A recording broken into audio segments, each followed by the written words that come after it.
Right, boom, we're back. Squeeze Neck Podcast, and today we're in Ireland, and I got told how to pronounce this place because I called it Lewis. The cab driver looked at me like I'm a lunatic, so apparently it's Port Leash. We're in Ireland today, somewhere outside of Dublin. But thank you very much for doing this, mate. My guest today, the Ancestral athlete, Evin Keane. Yes. Here we are, mate. Yes. Good to have you here. You came on a good day. We've got some sunshine. So lovely day.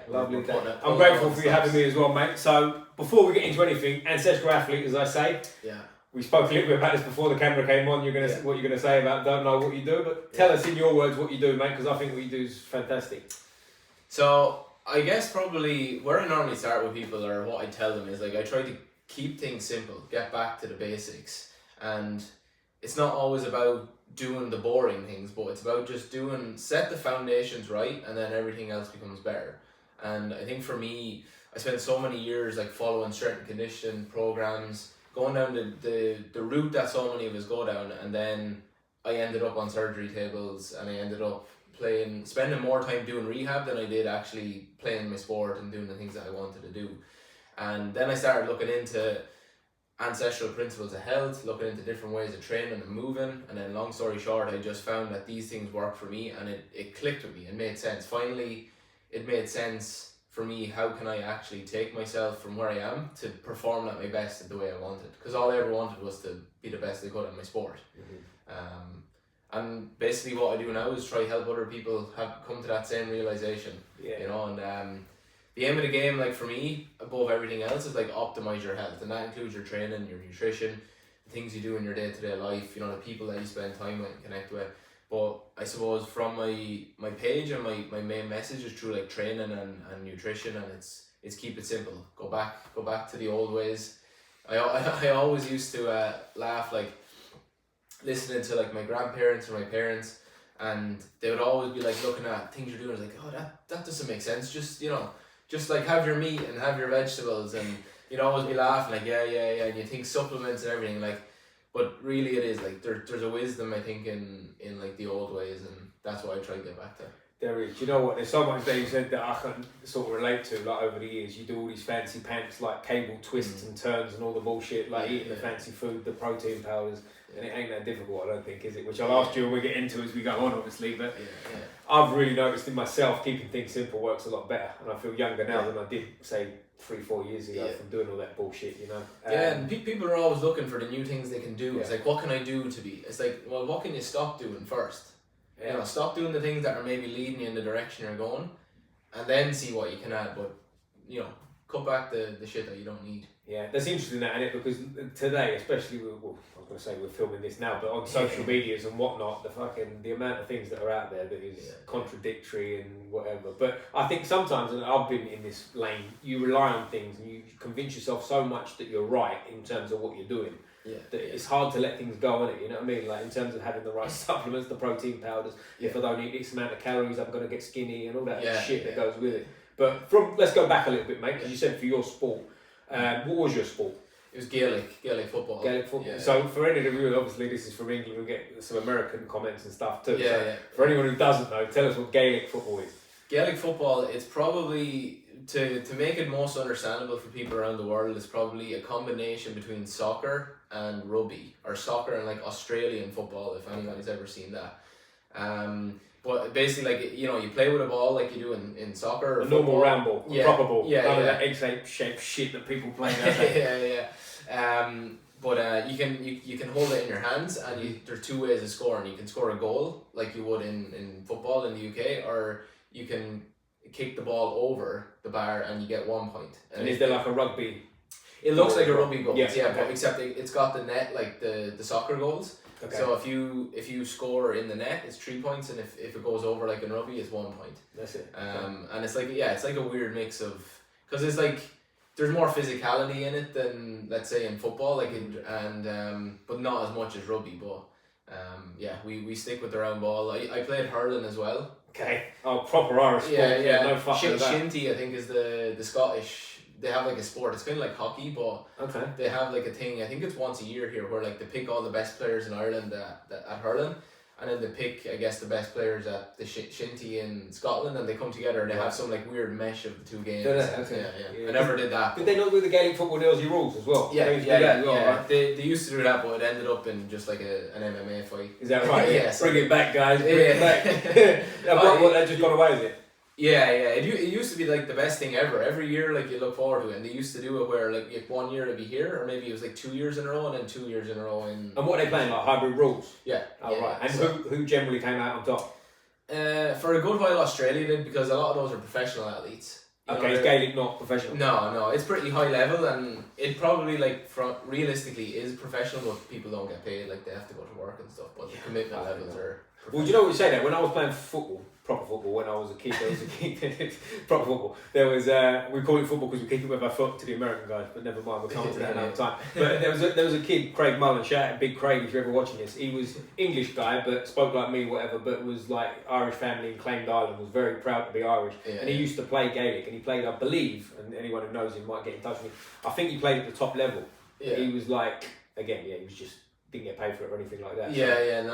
No, like there's people like training, 5-6 times a week, and like there's guys who when they play at the top level, like they're playing in front of 80,000 people, in a big stadium in Dublin, but they don't, and then they're going to work on Monday, And where's the money coming in? These people that are paying, but like 80,000 people paying to watch, or is it just? They're paying to watch, yeah. So like the GAA, it's an organisation, so like and they generate money for like anything like from games and different stuff like that. So in this day and age, why is it not private? What the fuck's going on there? Yeah, I don't know. A lot of people want to hold on to like the grassroots of it, because it was always like it was obviously an Irish thing, an Irish sport, but it was it's only in recent years with because when I was starting, like strength and conditioning wasn't really a thing, but when I started to get to like 16, 17, strength and conditioning was a thing now, and I think that kind of really accelerated. Again, I think it's probably caused more problems than actually help people. Even it doesn't mess up everyone, but I think it's that's like accelerated the professionalism in it.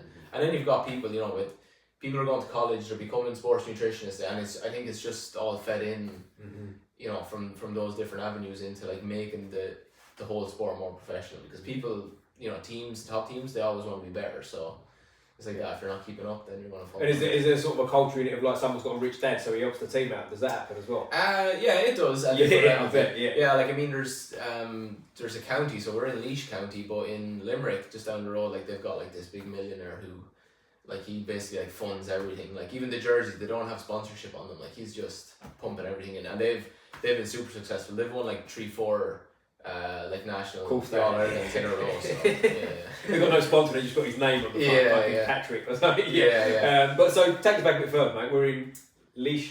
I've been confused. Laois. But where are you from originally, mate? I'm from just outside of the town. Kind of a little bit more rural to here, but I've always grew up. You've always grown up, right? And was you straight away into Gaelic football, as you said, when you was a kid? Yeah, from when I was like 5 years old, 6 years old. That's when we start as soon as. Is it like one of them? Yeah. And so, what's the situation with the I think you've had multiple surgeries, which is when I started following you. We get into how I found you and all that stuff as we go on. But take us through your journey, mate, of your own injuries, because I know you've been banged up. Yeah. So I like growing up until I got to about 18 years old. I was like pretty okay. The odd thing here or there, but I was fine. The first thing that happened was a shoulder. That was in playing at college. It was a college game, and I dislocated a shoulder. I didn't have any surgery. I just came back and recovered from it. Then that was all fine for about a year, maybe year and a half, and then I was in America, and that same shoulder I dislocated when I was out there we have a thing called the J1 where we go to America for like 3 months. It's a visa that you can get. So it was coming towards the end of that. We were on the West Coast doing some travelling and swimming in the Pacific, and got caught on a wave and pulled the same shoulder straight out. And I can send it to you, maybe we can like share it here, but I've shared it on my story, the picture of me in the hospital waiting for it to be put back in, because I had such good friends, and obviously they take pictures of you at your worst times. So. And was this in America? You're in hospital? Yeah. Because that's an ordeal in itself, isn't it? I'm pretty sure we had some kind of insurance through that visa, so it was like I didn't have to fork out a lot of money. I was going to say, just to butt in there, there's a guy I teach jiu-jitsu, he had, who comes to my classes, I don't teach him, he's, whatever. Yeah. But he had stitches in America, and they charged him some ridiculous sums. Like I think he had like, I might be butchering this, Gorgeous George, get in touch if you hear this. I think he had 7 stitches and they wanted to charge him $3.5 grand. Yeah, and he had to really go through his insurance, and he yeah. was sorted, but for a second he was like, no, we were looked after pretty okay, I think, at the time, but maybe it's the Irish, maybe it helps. Is that what they like you more than us? Yeah, maybe, could be. But yeah, that was kind of like the start. I found the shoulders were first, and then I found, because I was starting to spend more and more time rehabbing, I was like, I wasn't training in the way I wanted, and then I found like, okay, I'm starting to get a little bit stiffer now. I'm starting to, when I get back to my running, things are kind of playing up for me.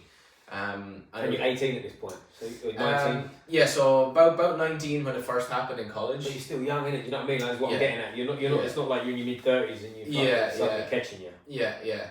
And then when I was in the US, I was probably like 21, 22 maybe. 21 at that time, actually. I remember because I just turned 21 in January, and we were going that June. I was like, oh yeah, we're like legal. We're illegal to drink yeah.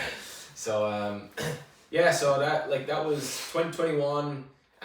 Was the second time on the same shoulder, and then when I came back, I had stabilization surgery here on this shoulder, and then next one started the opposite side. This one has been fine since, but next one started, and I had a couple of different dislocations and like subluxes, where it just kind of comes out and in, and that happened like a couple of times in a row, and eventually took a little bit of time away, rehabbed it, and it's been fine since. But I did go back playing my sport, and it was okay, but that's when lower body shit started happening. Oh fuck me, man. Yeah. So I remember it because I was just starting to break into like our county level team here, and we were training in November, so it's a couple of years, it's the anniversary now this month.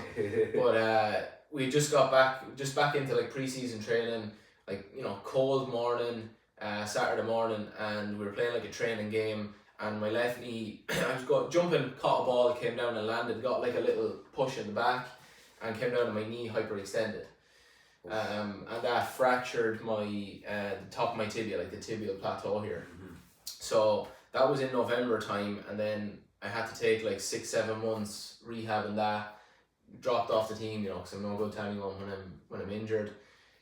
Got back playing for my local club, and we played. We were playing in championship, like the main competition of the year. This was that was November of, let's say, 2022, I think, and then, or maybe no, I'm wrong with the years, but that was in November, and then the following September, we were playing it was a challenge game before a big game in the championship, and same exact thing, was going through on goal with a ball, guy came in like from the side, I planted on this like same hyperextension, and then ACL. Oh mate, so you've been through the fucking wars, yeah. And they're proper injuries, these are not like, sprains and shit, yeah. Are these like all surgery fixed type things? Yeah, I never had surgery on this shoulder, but yeah, this was a surgery. They were like the two big ones, and then after I had that, this came over, like this whole thing was happening over about a period of 5 years, and like I was saying, the injuries themselves, but then I'm not training, I'm not moving, rehab probably obviously wasn't the best, that these things keep happening, and body was just breaking down, like it was my hips, my knees already, like regardless of the injury, just the range of motion, and just general stiffness, general feeling like shit, lower back. Remember one day I was running at the club, coming back from an injury, and I started doing some like high intensity sprints, and I was just running, and then like mid stride, something in my back just locked up, and I remember thinking like, this can't be it. But after the ACL, I had the surgery, and I went back to play football last year, just kind of more as like I kind of wanted to, but this was after 3 years. First time I ever stopped playing since I was 5 years old for that length of time. Went back last year, kind of more because I knew I had done a lot of good work on myself. My body was feeling better than ever, and I went back last year kind of just to prove a point. And I never felt better. Like when we went into the first round of our championship, I remember like thinking to myself at the time, like, this is the best I've ever, or the most prepared I've ever felt going into like the main competition of the year. And I didn't go back this year. Business has been going well. I've been trying to expand out that way, but yeah, it's been a journey. It's like most people say, I'm grateful for it. Is there a part of me that's like, I wish that trajectory had stayed going with my football? Yeah, maybe, but like, I love the path that I'm on now as well. So yeah, and for anyone who doesn't know, like you touched on, you was having other issues with your back. Like when you fuck things up, like I've had this before. Your mechanics go throw out, don't they? Like everything starts to hurt and whatever. And you're still in your 20s now, so you're a young man when all this shit's going on. Like because when I've had injuries in the past, when I've been young, it's like you've got to do something about it because you can't just play the "I'm too old" card, right? Whereas if this was happening to you around the age of 40. It's a bit of a different thing, isn't it? Because I think a lot of people get to that mid-30s, 40 and sort of give up and they go, I'm just old now. Yeah. Like there's a part of it to me that like saying at 40, I'm 40 and it's game over. Like I think is kind of bullshit because I mean I use the example of myself when I was 21. Like my body was like terrible. You know, I didn't feel good and I was breaking down. And now I'm 29. Yeah, I'm still young, but I'm also like 8-9 years along the line, and I feel way better than ever. I'm moving better than ever. So it's still possible, but yeah. I find a lot of people when they're young, they think, oh, I'm young and it'll be fine, and they don't do anything, and that's maybe where it starts to lead to this recurrent stuff because they don't address things. And then people that are older, can just give up, you know. So it's like same outcome kind of happens where they just like detach from it. But I still think that no matter where you are, you can still make things better. It doesn't mean. You know, everyone's situation is different, and some people might be like, okay, I'm 50 years old and I don't want to get back to putting my leg like behind my head. But like, can you be better? You know, and can you like give yourself a few extra years, 10 years down the line of like, you know, if you want to go hike a mountain or, you know, just get out and be active. Well, there's also a reality as well, like people don't want to talk about it, but like if you're limping around and hobbling, you're going to die younger as well, aren't you? Do you know what I mean? That all ties into it. Your health starts to go down. And you say about age and stuff. I had a guy on here, we mentioned it briefly before we started filming, George McKenzie. Shout out Big George. Look up the episode and watch him on Instagram because he's amazing too. He does. For sure. From the outside, we'll get into it more, but like from the outside, a similar kind of thing of what you do. But he was 36 and he said his body was fucked, like completely. And he's, again, the reason I bring him up is because 36 is at an age where people just go, I'm 36 now, my knee's fucked, you know?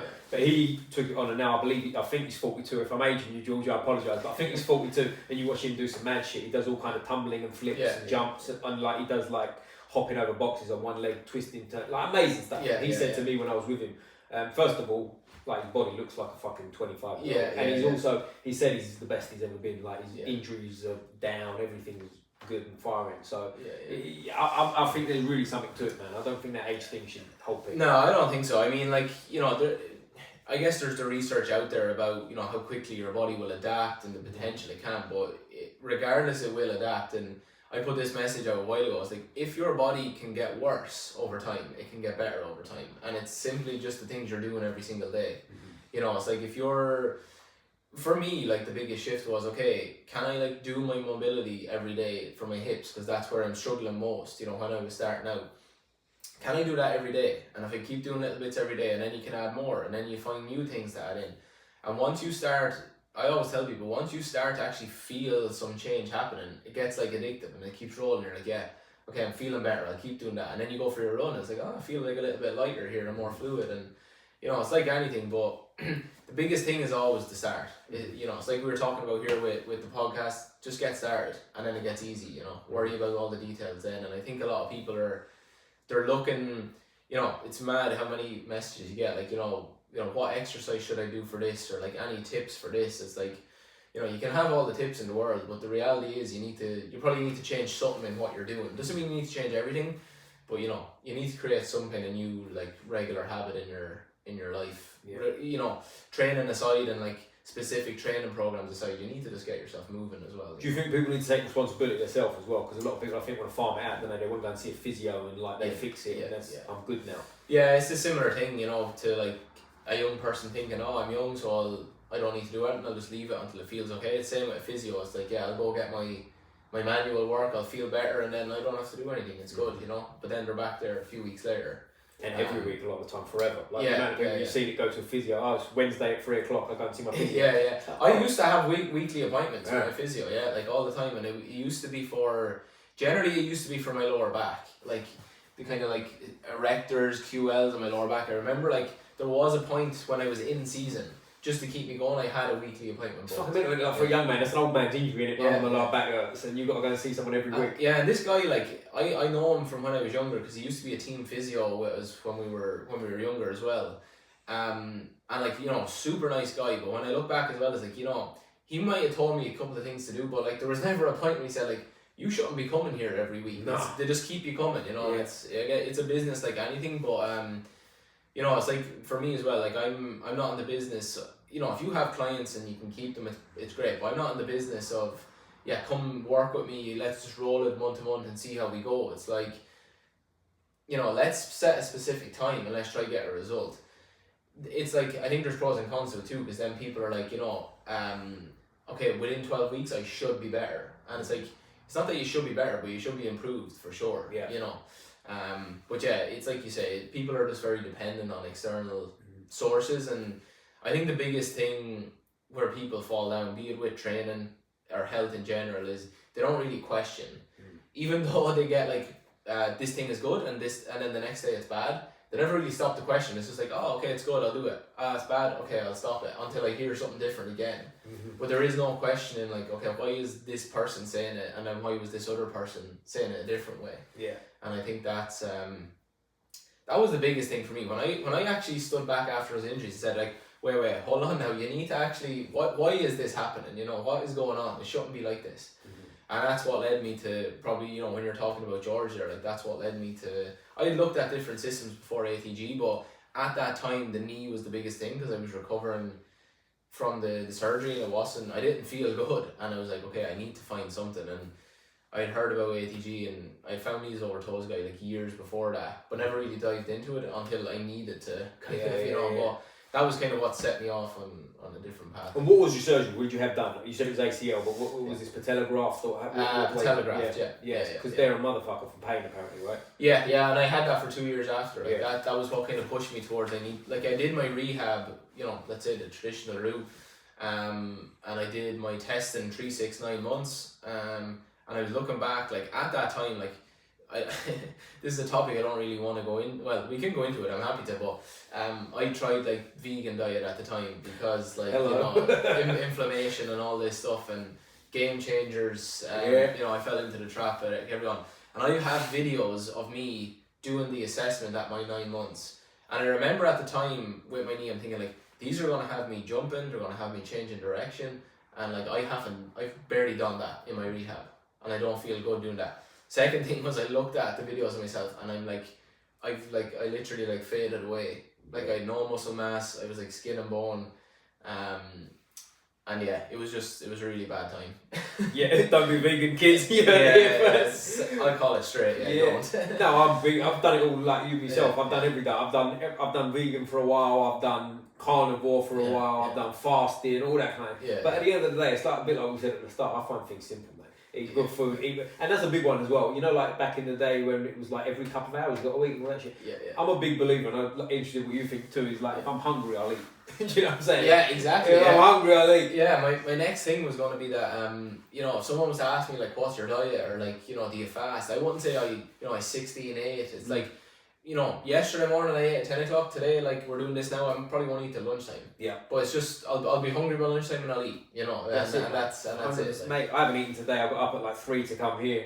I'm not hungry, so I haven't eaten yet. I've had a black coffee and I'm all straight. Do you know what I mean? Like, a couple of days ago, I had a heavy training day, and I calculated, just for the fuck of it, really, like 5,600 calories. Now, if you look at the size of me, I'm not a big guy to eat that many calories, right? But I was hungry, so I fucking ate. Do you know what I mean? I'm on that mindset now. Good food, clear, you know. Yeah, it's like, I think that's where, when it comes to movement and health in general, is if you're asking those questions, you know, being a little bit curious instead of just following what people are telling you, and then you become more aware of yourself then, is because it's like that. If I feel like, I'm feeling like, you know, I feel like I'm maybe a bit leaner, but I feel like I'm a bit lighter. It's like, okay, I'll eat more. And then like, okay, maybe I'm like, I'm not as lean, I don't feel as lean as I would like, right, you know, cut it back a little bit, or eat more or less, like, and I've pretty much never tracked a calorie in my life. I tried to use my FitnessPal in the past, and like, I did it for like a day, and then I forgot it the next day, and then the day after I tried it again, but it was never for me. And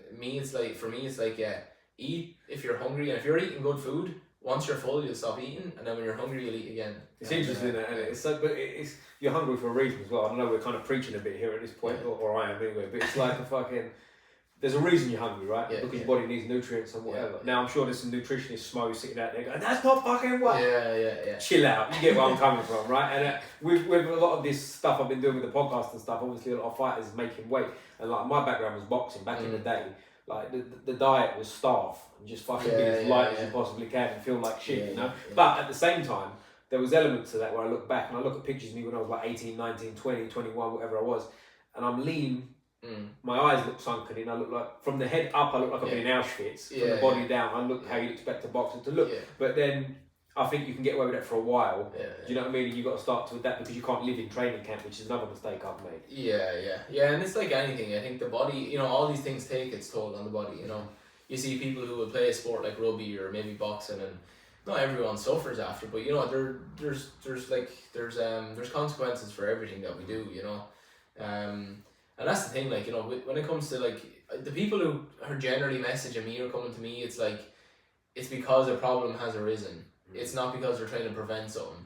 And that's, you know, that's what people think. It's like, okay, everything is about when the problem comes, let's find the thing that people are telling me is the solution. And that's why, like, with my programs, like I brought out my hip mobility program last month, and it's like, it's going to improve your hip mobility, but it's also going to show you how to move, how to integrate that into how you move. Because if you're not able to use that, then, you know, maybe it won't stick around, or maybe you won't feel those benefits of it. Because it's not about just, you know, let's get rid of like a pain like that you have or a stiffness. It's like, no, let's put that into how you move, so that every step you take for the next 10 years, it's not putting you back into that place. You're more balanced now, you're more fluid, like your body's able to relax, and you know, you're able to like use the tissue you should be using, you know. And that's where I feel I stand out from other people, is like, you know.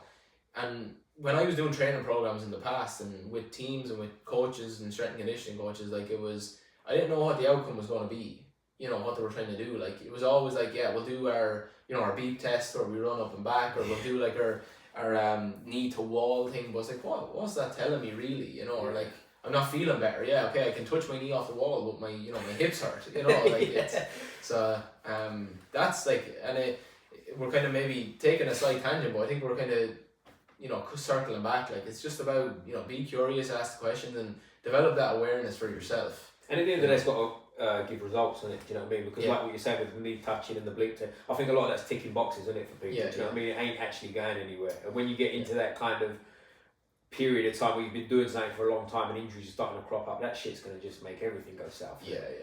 And I think probably a lot of like coaches in the industry, like they're the same as like regular people and athletes. Like we're looking at the fine tunements of like, okay, how's your VO2 max, and how's this and that, how's your counter movement jump, and they're good to know. And like, you know, for athletes, it's like, okay, let's see how you're performing, but it's like, okay, but can you move? Like, let's step it back to like what we're saying, like do the simple things, you know, that at the end of the day we're all humans. So athletes are humans and humans are athletes, and you can't say an athlete, you know, doesn't need to worry about moving well. They just need to, like, you know, get their bench press up.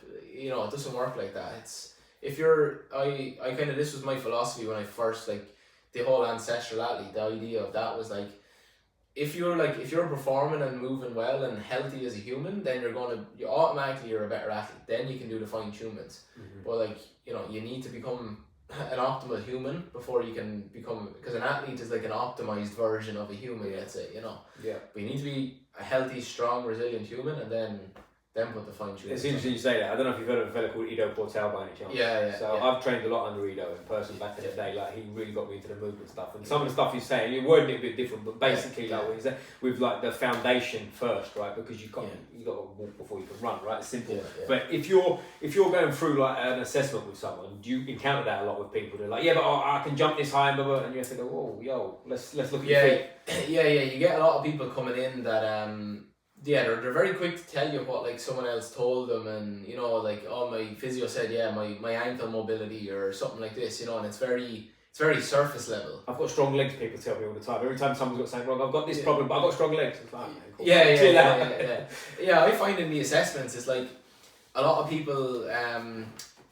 in some ways it's kind of like, just let me do the assessment and I'll tell you. Just shut the fuck up. Yeah. They're because I think when I look back at myself as well, like if someone's doing an assessment on me, I'm always like, oh yeah, I always had like this, or this was always like a bit tight, or I'm more restricted on this, like, and I'm saying it before I actually do anything, you know. And yeah, you get a lot of people who are, you know, they're kind of like telling you already, you know, okay, yeah, let's look at your hips. I already know that they're, you know. And again, it's probably maybe their own ideas they come up with, or someone else has told them. Yeah, like I mean, the biggest one for me is people have been with physios, and it's like, yeah, I've been having this like this lower back pain, or like you know, my hamstrings, and like I've been with like so many physios, and they all tell me like it's, you know, my glutes aren't firing, and I'm like, yeah, but what did they do to help you resolve that, like to try and like get your glutes to fire again, you know? And yeah, it's I think a lot of it is very surface level, you know. And is physio another word for useless? Because that's up the conclusion I've come to. They're not all like that, you know. But I think it's like that. People are put through a system, you know. Like you come through your course and you do that, and I think maybe a lot of people have good intentions, but then when they come out and they're like, yeah, I can have the job, I can get a decent paycheck, and all I need to do is just get people in, you know, give them a rower, give them a few exercises, and then they're gone again, and you know, my life goes on, and I'm making my living. It's just a job for them type thing. Yeah. I think that's the thing. I think people are not necessarily, they don't have bad intentions or not bad people. I just think a lot of people are kind of we're lazy, you know. And it goes back to the sort of 9 to 5 kind of living, right? At the end of the day, they still want to go home and have their dinner with their wife and kids and leave it till tomorrow, don't they? It's not such a passionate thing anymore. Whereas, like, again, going back to Ido, was one of his things we was at recently in Barcelona, actually, this year. He was like putting us through certain, without going too deep with what we was doing certain movement drills like partner resisted. And he was sort of saying, like, this is how a fucking physio used to be. Do you know this is what you used to go, and it was work, and you'd have to work, whereas now you just lay on the table and he rubs your leg and sends you away for another week. And I think it's a big problem, isn't it? Yeah, and I think we're very good at, there's an element of, okay, you need to be cautious with someone when they have like a pain or an injury, but I think we're babying everyone. Like, you know, we're super like wrap you in cotton wool, like, oh, if you feel like, and I've kind of changed my coaching style on this as well, because I was kind of very like, oh yeah, okay, let me know if you have pain doing this exercise. And I find that if people are like, yeah, my back felt a bit stiff today, you know, doing the sessions, and they're like, should I stop? Like, what's happening, you know? But when I look back at my training, I would have that, like, where some days, like, your back will feel a little tighter, or something feels like a little stiff. But like, yeah, you push through it, but intelligently, you know. But I think, yeah, we're very good at like wrapping people in cotton wool, and I think, you know, I didn't think we'd actually get into any conspiracy. You said it at the start. Fucking right, we always descend into that, bro. We'd be telling you your slaps. It's like, you know, that's the business. Yeah, of course it is. Yeah, the more 100%. You can 100%. make people feel helpless, and the more you can make people feel like they need you. Oh, brutal. That's a good business model, you know. That's it, mate. It is 100%, and especially when people are working for an hourly rate like that, and like without getting into like people's business and whatever, a lot of physios charge quite a low rate, right? So they have to work 8 hours a day, 5 days a week, forever. Yeah. Just like a normal job, they could be working in a bank, in a shop, whatever the fuck they want to do. But they're doing it, just happens to be a physio. But their passion level is like... They just go, well, he's got, I don't know, he's got a fucking rotator cuff injury. Give him the band. See you next week. And that's how it is, isn't it? Like, when I've had injuries before, like, obviously I'm lucky. I've worked with some great people that have helped me because of what I do and whatever, and I'm around that kind of world. But if I was just working in an office, like physios I've seen at times, it's just like... For what? I might as well have just pissed my money down the fucking drain and hope for the best and have the fucking witch doctor rub a fishbone in my face rather than what you just did. Yeah, and like, I mean, that's where it comes back to, like, you know, I would say, like, when people come to me and sometimes they're asking like, what do you charge for X and Y, and they're shocked, you know, and it's like, well, the reason I would charge it is not because I want to just like charge people a lot of money. It's like, I want to work with less people and get you the results. I know the quality of what I can deliver to people. And it's like, people are so caught in the thing of, like €50 for a physio visit, but I'm going back every week. And if you're paying €50 every week, you don't think you're spending much money. But if I tell someone, 12 weeks, we're going to get you to here, and you're paying up front, they're like, oh shit, that costs so much. Yeah. It's like, no, but like, you've already spent 10 times that over the past few years.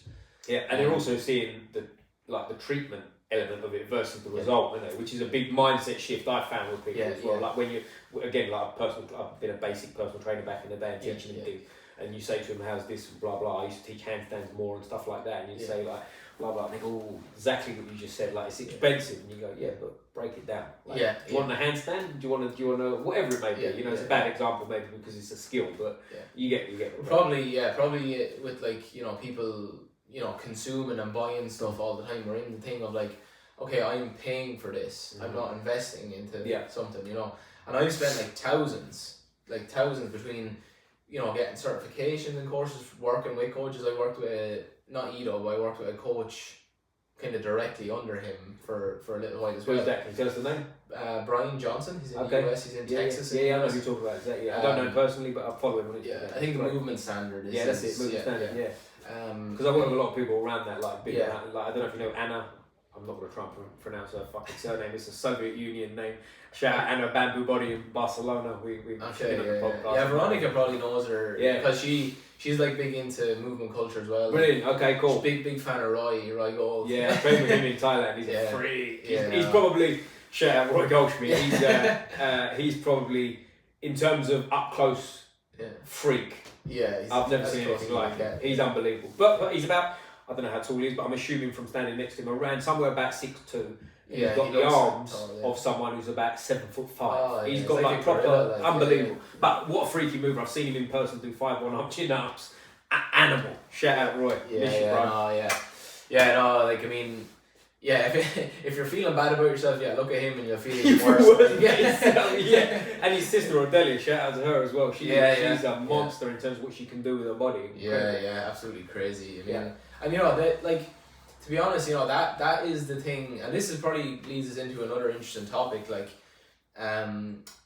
those people like Ido, and different people within his circles, they're the people who, at that time when I was like really struggling with those injuries and like coming off the back of them, they were the people who inspired me to be like, there is something different. Like this looks so different to like athletic training that we're so used to, but this is more of what I want. Because when I looked at people like that, I realized, I thought to myself, like, wow, they must not have any pain in their body. It looks so easy, so fluid, so effortless, and cool as well, and I'm like, I would love to be able to do that. Which, when I started down that path, it did help a lot, and I think there's a lot, and I, utilize a lot of that stuff in training in myself and in programs for people.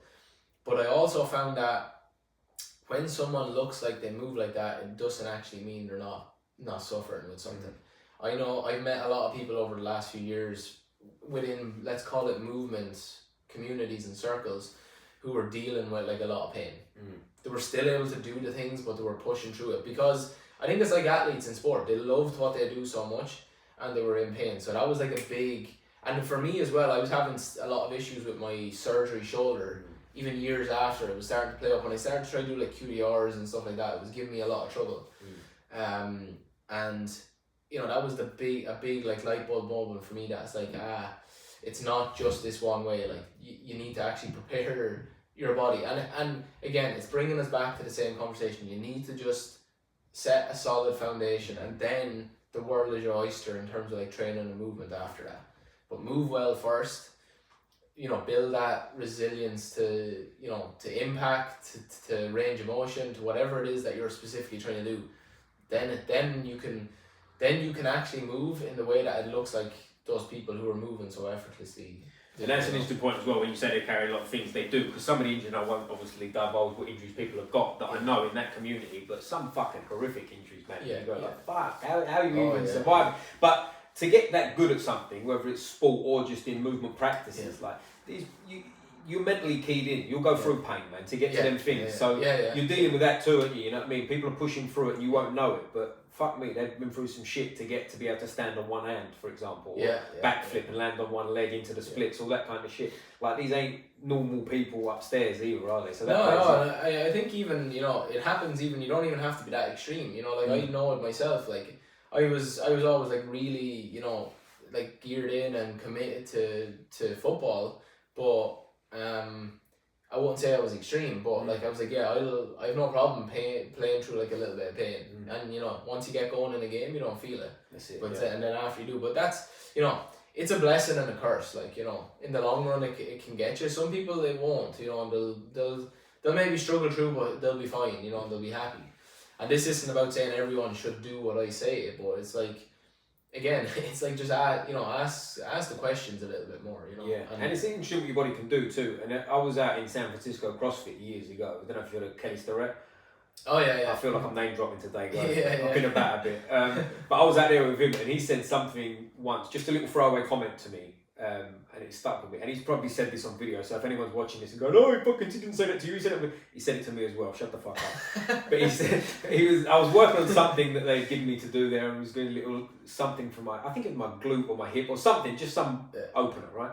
And he said, and I was asking him questions about when I do this in sport and blah blah, and he said to me, if your body's got mobility, you'll use it. And he walked off and left it. And my first instinct was, where are you going, you fucking arsehole? But then I thought, he's just giving me a little nugget there. Just open it out and then let your body take over. And I thought that was magic, because I think it's caused me injuries in the past. Is you think about all these movement patterns, but you're thinking about them at the wrong time. I remember being in a boxing ring in front of someone trying to punch my head and thinking, where's my hip? Where's the wrong time? The problem is you're thinking. Exactly, yeah. You should not be thinking about how you're moving. And that's... When you're suffering with pain and injuries, that's all you're thinking about, you know. Like, okay, yeah, my Achilles is sore. I'm thinking about every time that foot is swinging through to hit the ground, you're thinking, oh, here we go. Yeah. But yeah, like you said, if you're like really, if you've done things right and you're moving well, you shouldn't be thinking about where you're stepping. You shouldn't be thinking about how you're moving. Like, it should just feel natural. It should be. If you see kids move, I know it's a bit different, but their bodies they're not thinking, right? They're just doing the monkey bars and jumping off a shit that's too high or whatever, and they're fine and they get on with it. And I think there's an element of that. Obviously, you've got to be careful. I'm not saying be reckless, but there's an element of try your body, right? Work your body, use your body. But I've glossed over a lot of things with you, mate, and we jumped ahead. But like, tell us how, when you was injured and you're coming back and you start sort of delving into things, how's that journey go for you, and how did you get into what you do now? Yeah, so like I was saying, like probably one of the first things was like movement culture in Edo, because it was literally like almost the opposite end of the spectrum. Right. Going from like these like, you know, very linear like perfect form lifts to people like doing all kinds of crazy stuff. So I started kind of delving into some of that. I worked with Brian Johnson for a little bit. And that, you know, what I found was when I looked into one system, I either came across, you know, a video, a podcast, or a person in that system that was talking about something slightly different. And that led me to something like FRC, if you've ever heard of that, functional range conditioning. So in terms of my certifications, functional range conditioning was like the first thing I did. And like that was a huge game changer, particularly for like around my hips. Okay. Because I was like, I can like really target this one specific area, and then like getting into like the whole idea of trying to improve range of motion from the perspective of don't just stretch, like you need to put strength behind it. FRC was like one of the big steps that really gave me the confidence to be like, oh, okay, I want to help people. People need to know this. This was like wow for me, you know. So I'm assuming when you first started, it was just for yourself, right? And then it just turned into like, I'm gonna make this something. Yeah. So I suppose to pedal back just a little bit, I did a personal training cert. It was like a joint personal training strength and conditioning cert. But I knew that was after the injuries. That was just after because I remember the first day I went down, I think I was still using one crutch after the surgery. So yeah, it was just after my ACL surgery. But at that point I already knew I didn't want to be like a traditional personal trainer. Or, you know, I was going in there, I was like, right, I'm doing this so I can have the qualification and then go on to, you know, do my own thing kind of after that. And then that's where FRC started coming in, like ATG stuff, different types of like, I put a lot of emphasis on mobility at the beginning because that was the thing I felt I was struggling with like a lot. But FRC, if I was looking back, FRC was definitely one of the biggest things. But now I still use so much of that and principles from that. But now I've seen like, yeah, okay, it's good from like, let's target a specific area. But now if we want to start like integrating that and moving better, now there's different things. And that's where like, if you've heard of like WEC method, of course, yeah. I kind of, even though I haven't really delved into it, Gota because that seems to be like I think that's like the vegan of the training world, like GOTA. For some reason people are like, hating on it. I've not done the system, I've only like watched videos, and based off of like WEC method and just my own knowledge and research on like different systems, I kind of understand the principles in it pretty well. But like, starting to see, okay, yeah, how does these things now apply into how we should be moving, as a whole? Because, and this is where I feel like, when I made my HIT mobility program, for example, then yeah, let's use principles of FRC to improve our mobility. But like Kelly Starrett said to you, let's, show your body how to use that now as well. And how can we integrate that, you know? But yeah, that journey, I mean, there was some formal stuff and structure stuff in terms of like certifications, but a lot of it was pure curiosity. I mean, still to this day, I'm like, it's what I'm thinking about all day, every day is movement. When I'm walking, and I know I kind of like, it's a bit of, sound like a hypocrite now saying you shouldn't be thinking about how you're moving. But when I go out for a walk, I'm thinking of how I'm moving from the perspective of, I'm like, I'm paying attention to it. I'm curious. I'm not trying to do it a certain way. I'm like, how am I doing this? And if I do it this way, how does it feel? But just like, yeah, just obsessed with it. Like me, because I'm lucky, like Veronica's like super into movement and training as well. So it's like conversations just revolve around like, Like that helps. Because when I've been in situations in the past about getting specific, ladies, you know you are. No, I'm joking. But they, like when you're with someone that doesn't relate, you're almost like the weirdo, aren't you? Do you know what I mean? You're almost like the guy who's, like you said, like the vegan. Not that we're vegan, but you know what I'm saying? Like along that lane, and you become a little bit like that guy. Yeah. Well, we actually met through movement communities. It's called, so that community I'm talking about is called Movement Flow. Okay. There's a guy called Slava Golubov. He's from, I think he's Russian. I follow him as well. Really great guy. Like, and really great mover as well. But with that we were both like in that system. I done like, he has like coaching certifications in that system as well. And that's how we met. So, sorry, for anyone who doesn't know, Veronica's his missus before we're not talking about like his mum or something. So it's I mean, like, we had that common ground from the start, but it does help. I mean, like, she doesn't think I'm weird when I'm sitting on the mats here, like in a 90-90 position on the laptop. Right.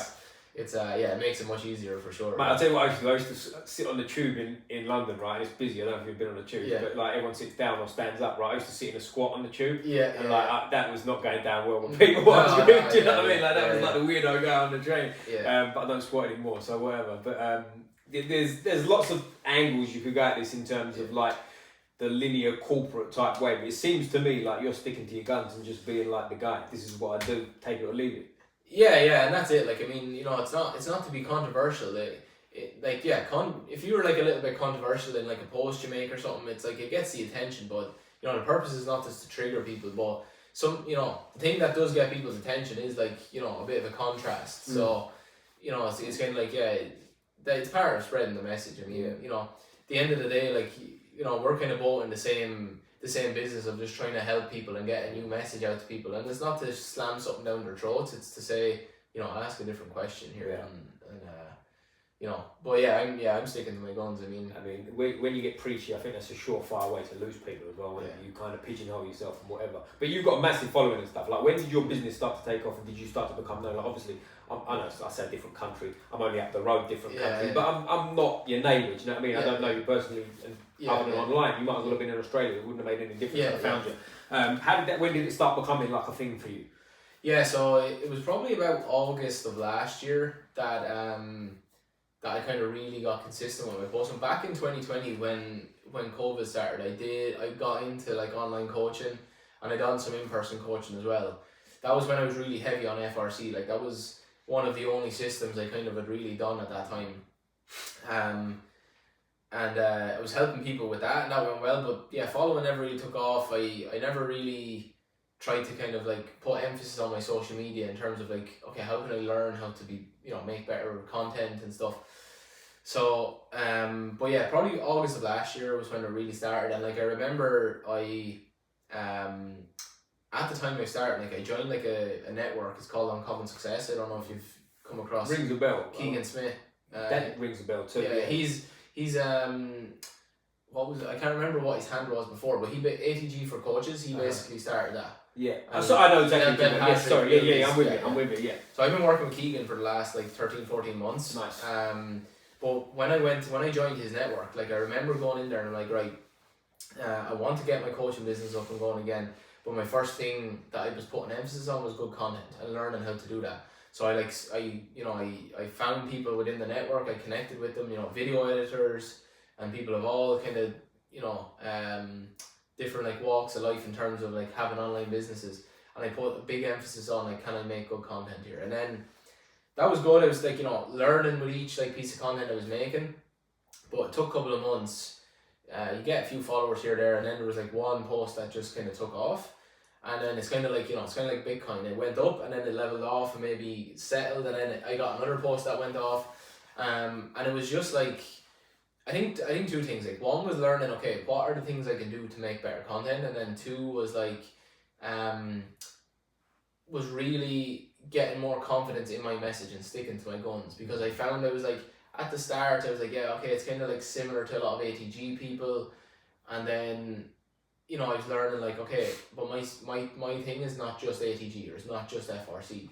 So when my message started coming through more and I started getting more comfortable at saying that, that's when things started kind of taking off, and it's kind of, it's good because it was my message that was hitting my people. It wasn't, I'm trying to make the post like everyone else's. So it's easier now to make content because it's more me, Yeah, because you've already got the following, and like you can just grow from there. But like, what's the where are you taking this? Is what I'm trying to get at. Like, what's your sort of take over?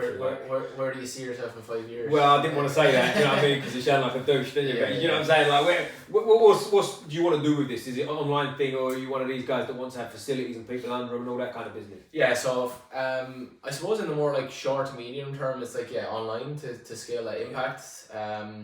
Like one thing I've been working on, like I brought out a program, I think it's about last November, Athletic Bulletproof Foundation 6-week program, and that's been super successful. We've done like a couple of little like revamps on it and updates, because it's like, as I'm learning, I'm updating my programs as well. It doesn't mean the stuff in the past was bad, but it's like I found a more efficient way now of doing this. So that's been successful, and now off the back of that, I've brought out 2 or 3 more programs. New knee program is dropping today. Black Friday dropping today as well. We'll put the links in the description, guys, to get that out there. But medium to, or short to like medium term, is to build out that platform. So for me, it's like I spoke a little bit about like effortless movement. And if you can get to that place where your movement's effortless, it's thoughtless, then do the fine tuning. So the plan at the moment is build out like a suite or like a bundle of programs. I've got the hip one that I brought recently, knee one, I'll do one like for shoulders. And I want to help people with specific issues. A lot of people are dealing with, it's my hip, it's my knee, it's my ankle. I want to build out a suite of programs that can help people specifically with those issues. And it's not like let's bring them all at once. I'm trying to make sure that they're quality programs. But like make those a low barrier of entry to people. I don't, they're like low cost programs, once off, lifetime access. Use it as you will. Get your support from me. Build out that, get people to a good place, and then from there it's like, now you're ready to train. Now you're ready to explore, the limits on the upper side. So build out that and the online impact for sure in the medium term. Going into next year, like into the summer of next year in particular, I'd like to start doing some in-person workshops, events, hosting like a couple of days, like experiences for people. That's cool. Get them in, teach them everything. Let's look at nutrition. Let's look at our training. Let's give you the tools that you need. And over I suppose that longer term, like definitely taking it into in person, because online is good and I want to have that strong side of it. But like just being here with you, like I understand now why you don't do podcasts online. Yeah. It's like, not the same. It's just so different. My personality hasn't got it either. Some people are good at that. Hi, how are you? For me, I just hi. You know what I mean? I ain't got that. I'm like, I need to be here and having banter with you and talking about fucking dicks or something. You know what I mean? A lot. And having that kind of back and forth, because it won't work anyway. But like with your program and stuff, do you want to work with athletes and stuff like that as well? Is that not really on your radar? Well, at the beginning, I thought that. I was like, let's just go athletes, and I even said, let's go Gaelic athletes. But then I kind of was like, I was a Gaelic athlete myself, and I know how much hardship it is to work with Gaelic athletes. So it is kind of actually developed just with kind of, I guess, the people who have been like resonating with the content. And the whole idea at the beginning, the original thing with the Ancestral athlete was not, even though athlete is in there, it's not necessarily specific for athletes. It's like every person can be an athlete, and that can be kind of whatever you want it to be for you. But it's like, can you move well are you eating well? Like, do you have good energy every day? Like, you know, is your life good? And I think that's where it is going for me over the coming years. The training has been like the main thing, and it's definitely an on-ramp for people.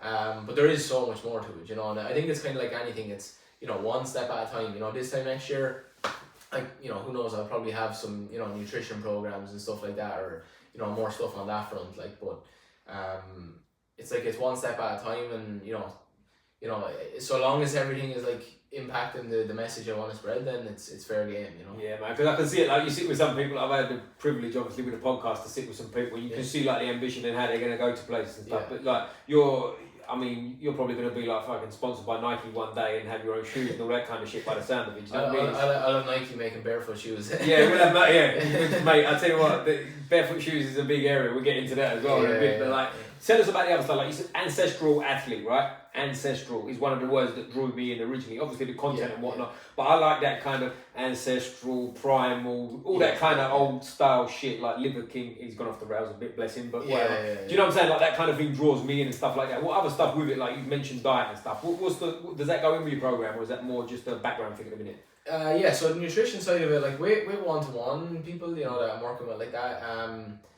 I wouldn't say I give them, you know, like nutrition programs. I just give a coach, and I give them resources that I have and that I've made.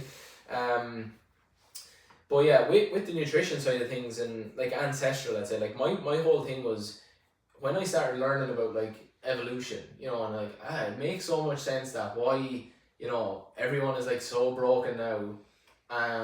To look at where we've come from, or where at least people are saying we've come from, like that just made sense to me. There was no like, oh yeah, I'm like ancestral everything, and we should like get rid of these chairs, you know.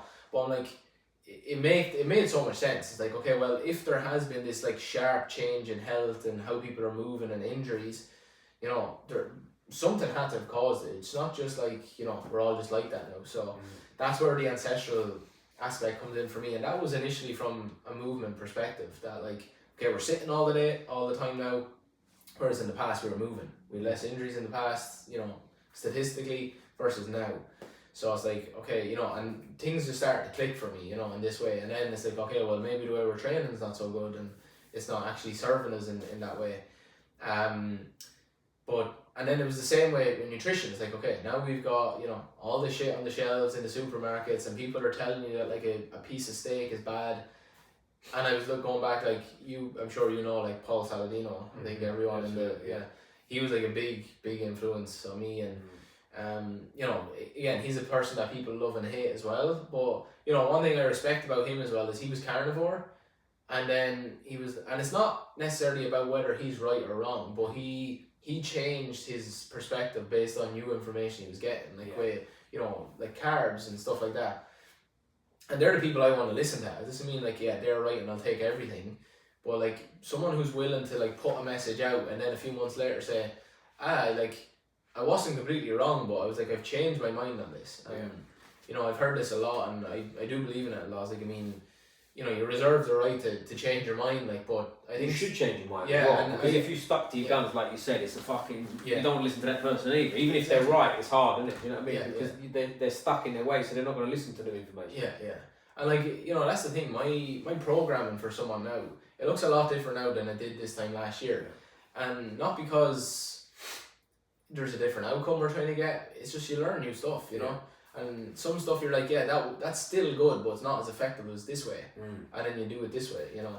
And that's where you grow. Like that's where the change happens, and that's where, again, you know, when people are asking, you know, intelligent questions, or like not just taking stuff, you know, at face value, that's where you know, that's where the change happens, and that's where you can, outside of training, that's where you can change your life. Because, you know, like, I was just kind of thinking in the background of my head as we were sitting here, not to veer too far off, but like, you know, beautiful sunny morning. It's like, it's a Friday morning, and we're both sitting here. It's like, you know, I don't know what time it is now, like 10 a.m.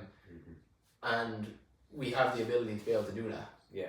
And like, you know, looking back, like this time last year, I was leaving my job to go full time with this. And like, you know, 2 years ago, I would have been like, you know, Friday morning, Monday morning, just to be able to do kind of what I want.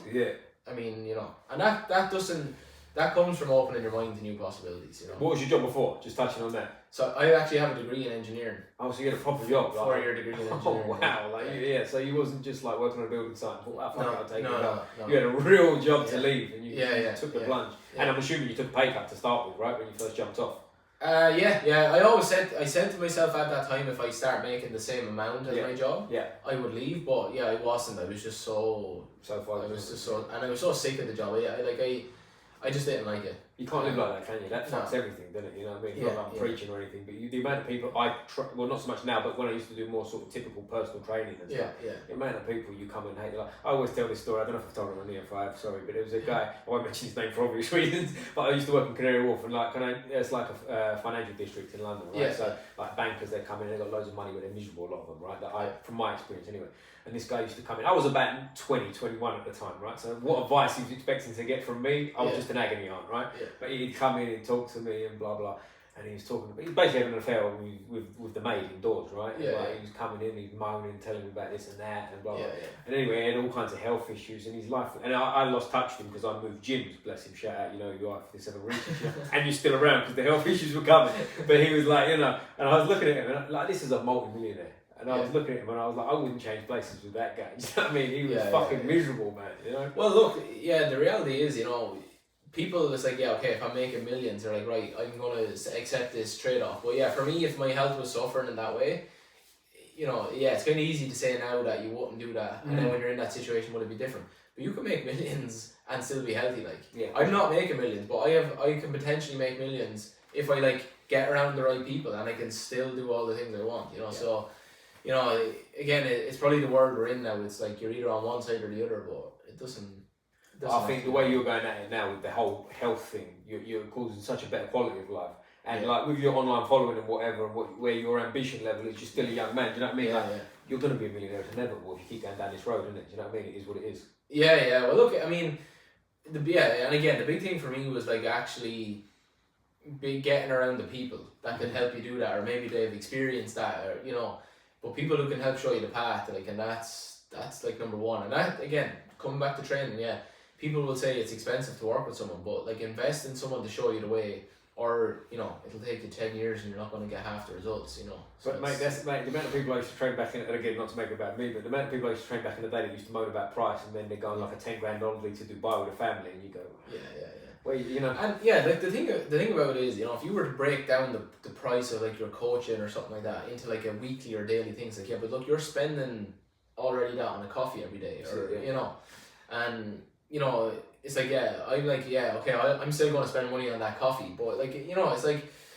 can you not invest something into your health as well, and again, it's people are always looking at things from this is the price of it, it's not what value can I get, because something can cost.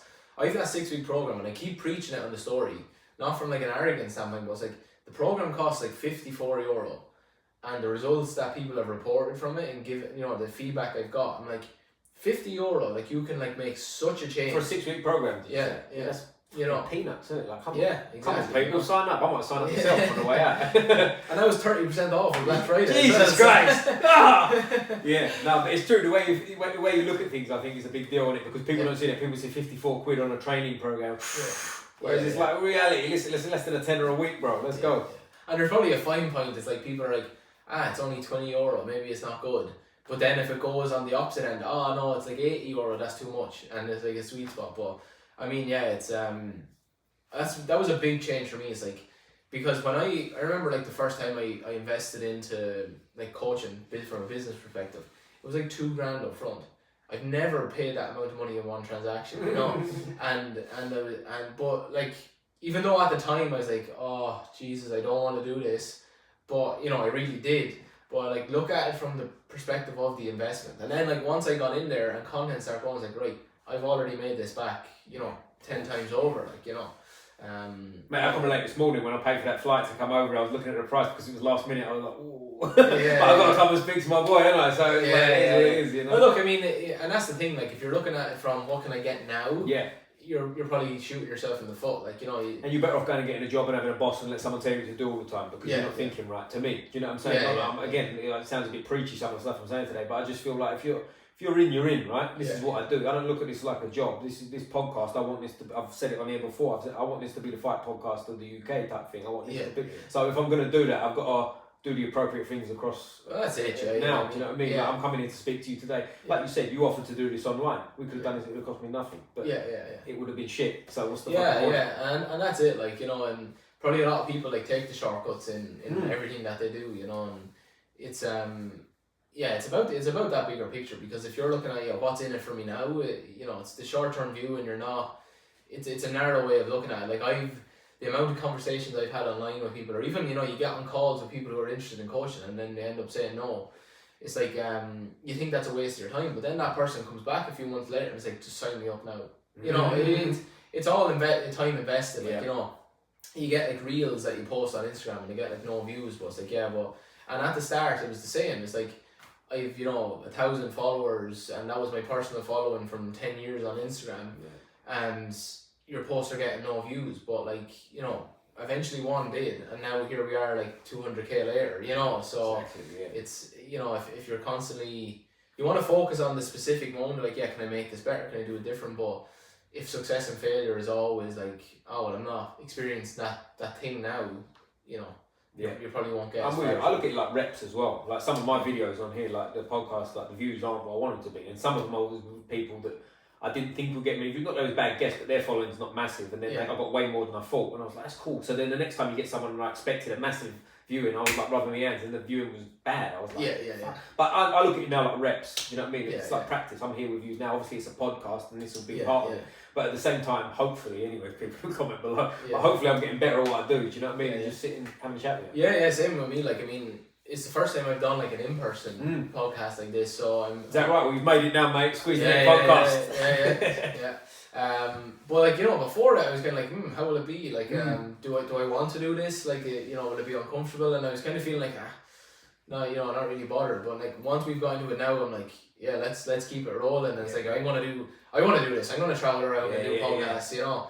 And that's the thing. Like, this is like, it's a rep for you. It's a rep for me as well, because you know, it's like everything you do at first is going to be uncomfortable, you know, like be it if it's sales, if whatever, like it's going to be uncomfortable. So, but I suppose it's about realizing, okay, this is a rep, and I think the biggest thing for me as well, like when I was getting into business, was like when people were like, some of my mentors saying like, okay, you know, you need to like do sales calls and practice, and they're like, you know, your first like 10 calls, don't worry about if anyone actually ever signs up. You know, that's not the point. Like, that's not the purpose.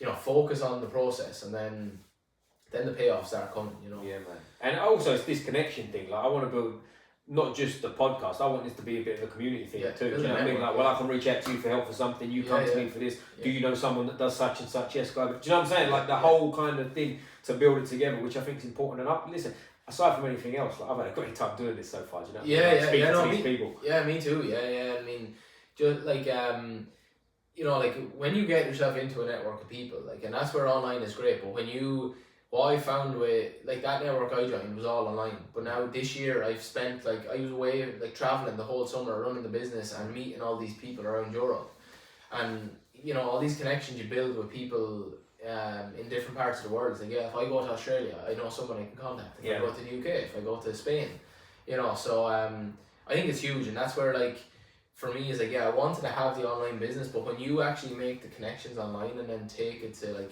be it an in-person podcast or a workshop or an event that you do, that's where the real power comes in, like of like your impact and your community is when you take it, build it online, but if you take it to in person, it's different. I just feel like I'm onto something right as well. Do you know what I'm saying? We sound like we're going conspiracy theories. Maybe we will in a minute, guys. Do you know what I'm saying? It's like, I just feel like there's something pulling me to this. Do you know what I mean? The first time I had I was doing them around London and whatnot, and I was in America, so I did some in America, but it wasn't so much I was travelling for it per se.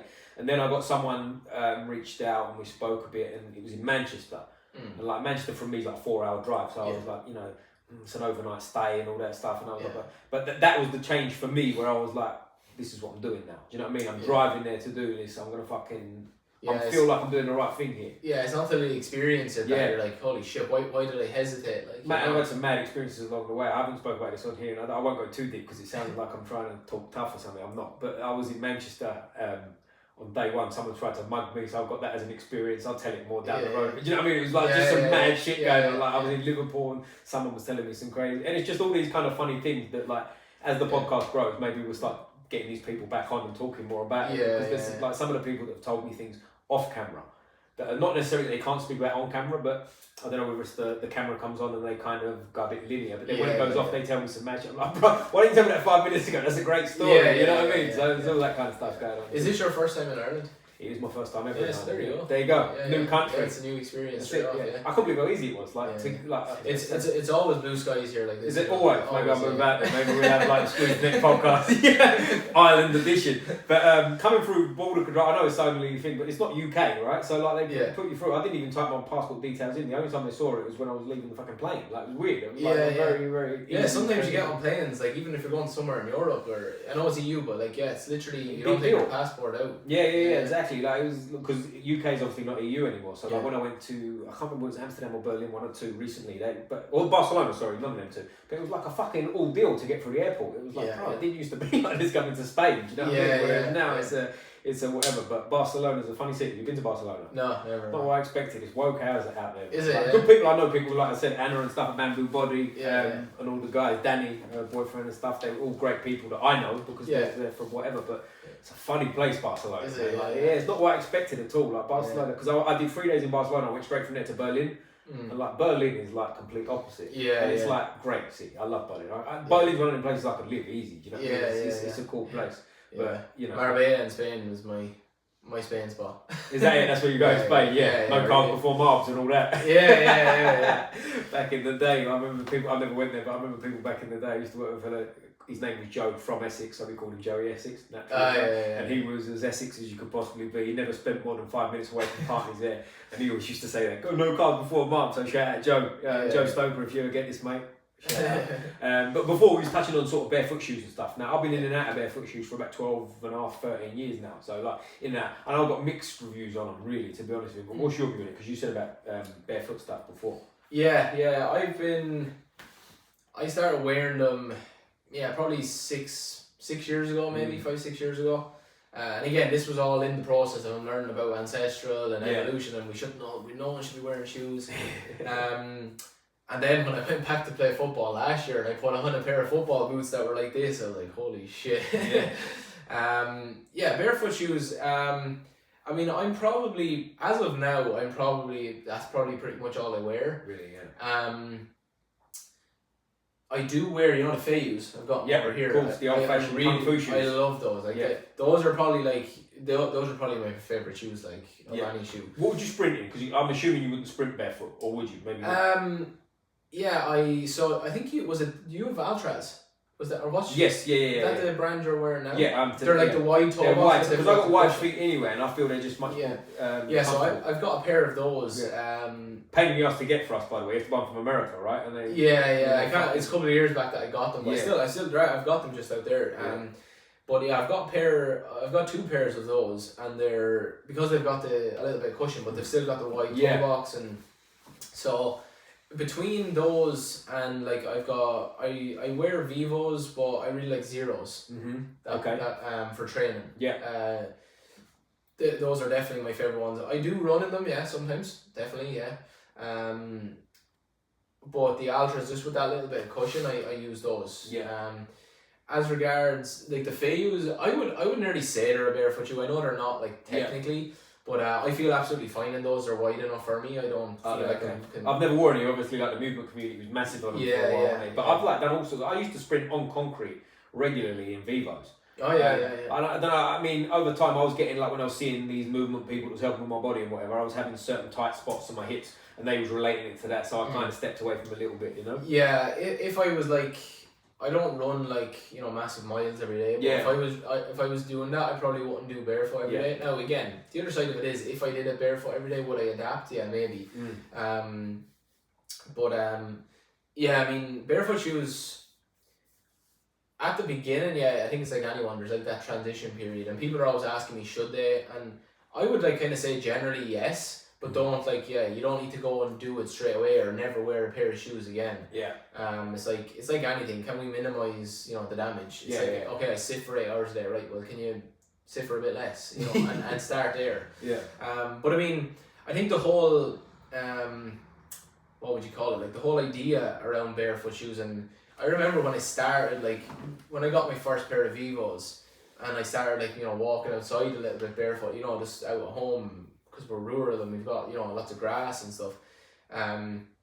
I do, maybe it was in my head, but I remember feeling like some kind of different connection, you know. I feel like something feels like more primal in my body here that I've taken my shoes off. So that aspect of it, like at the beginning, like I felt really good doing that.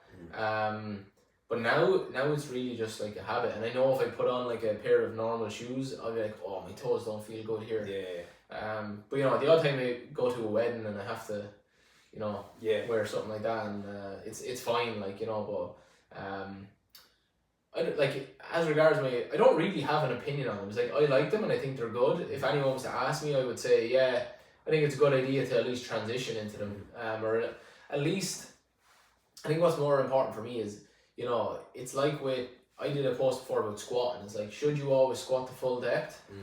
It's like, maybe or maybe not, but you should have the ability to do that. So it's with the barefoot shoes. Should I always wear them? Maybe, maybe not. But you should. If I was to say to you, go walk barefoot, like you shouldn't break down.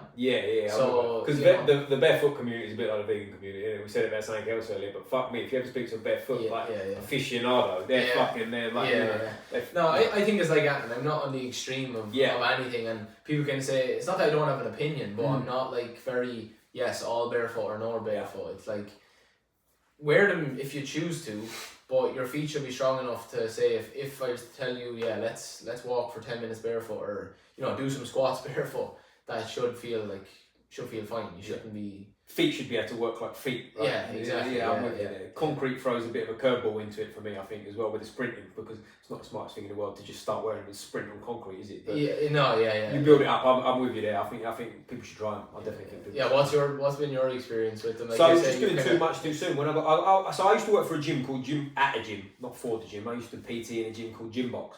And round the corner at the time was in a place called Farringdon in London, which was around the corner, I believe, from the head office of where Vivo was at the time. I'm talking early 2012, do you know what I mean? So way back in the day. Anyway, they brought us in, they gave us, all the PTs gave us like a free course on them and the treadmill stuff and blah. At the end of it, they gave us a free pair of Vivos.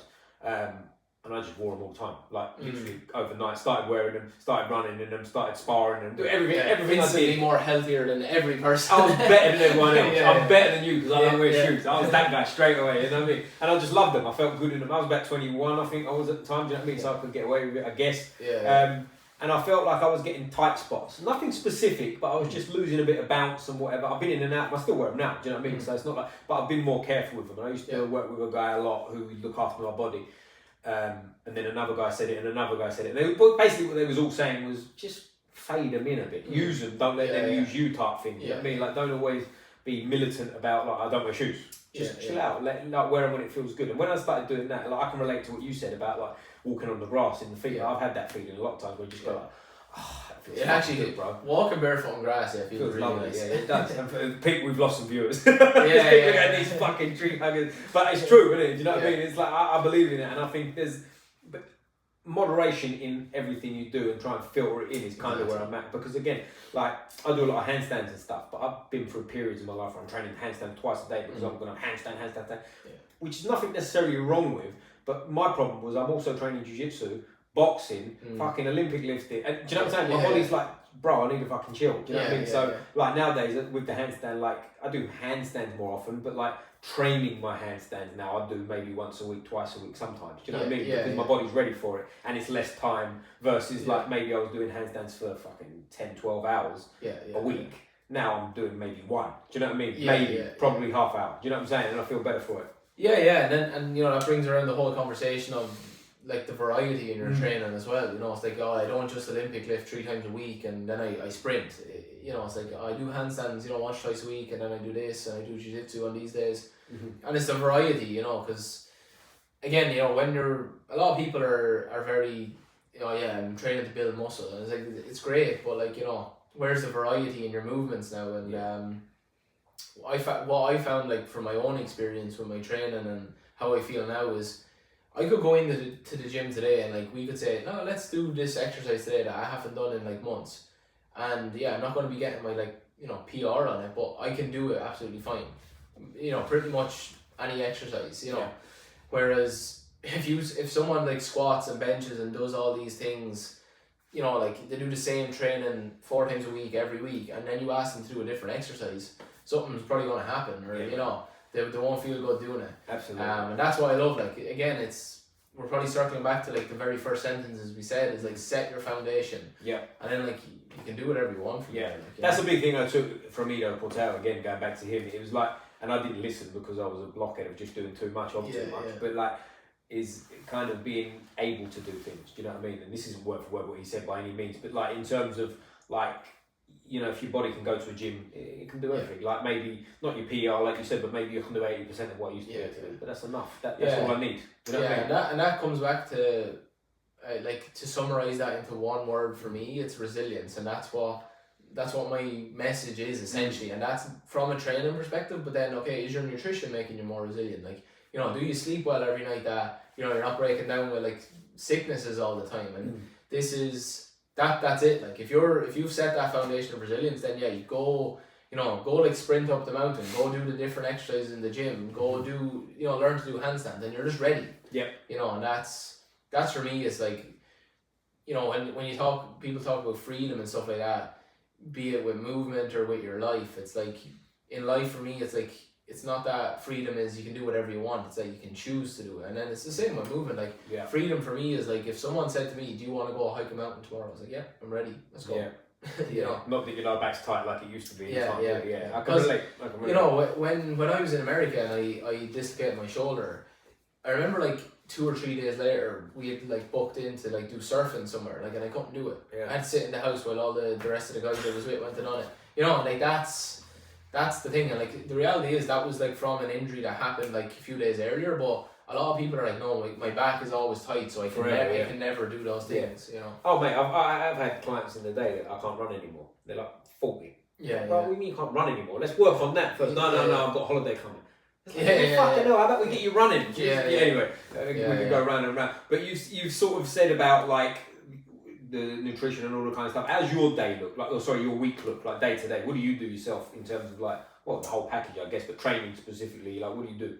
Yeah, so my training probably lately, the last couple of months training has been, I'm not working towards a specific goal at the moment. And my training, I'm not following like a specific program.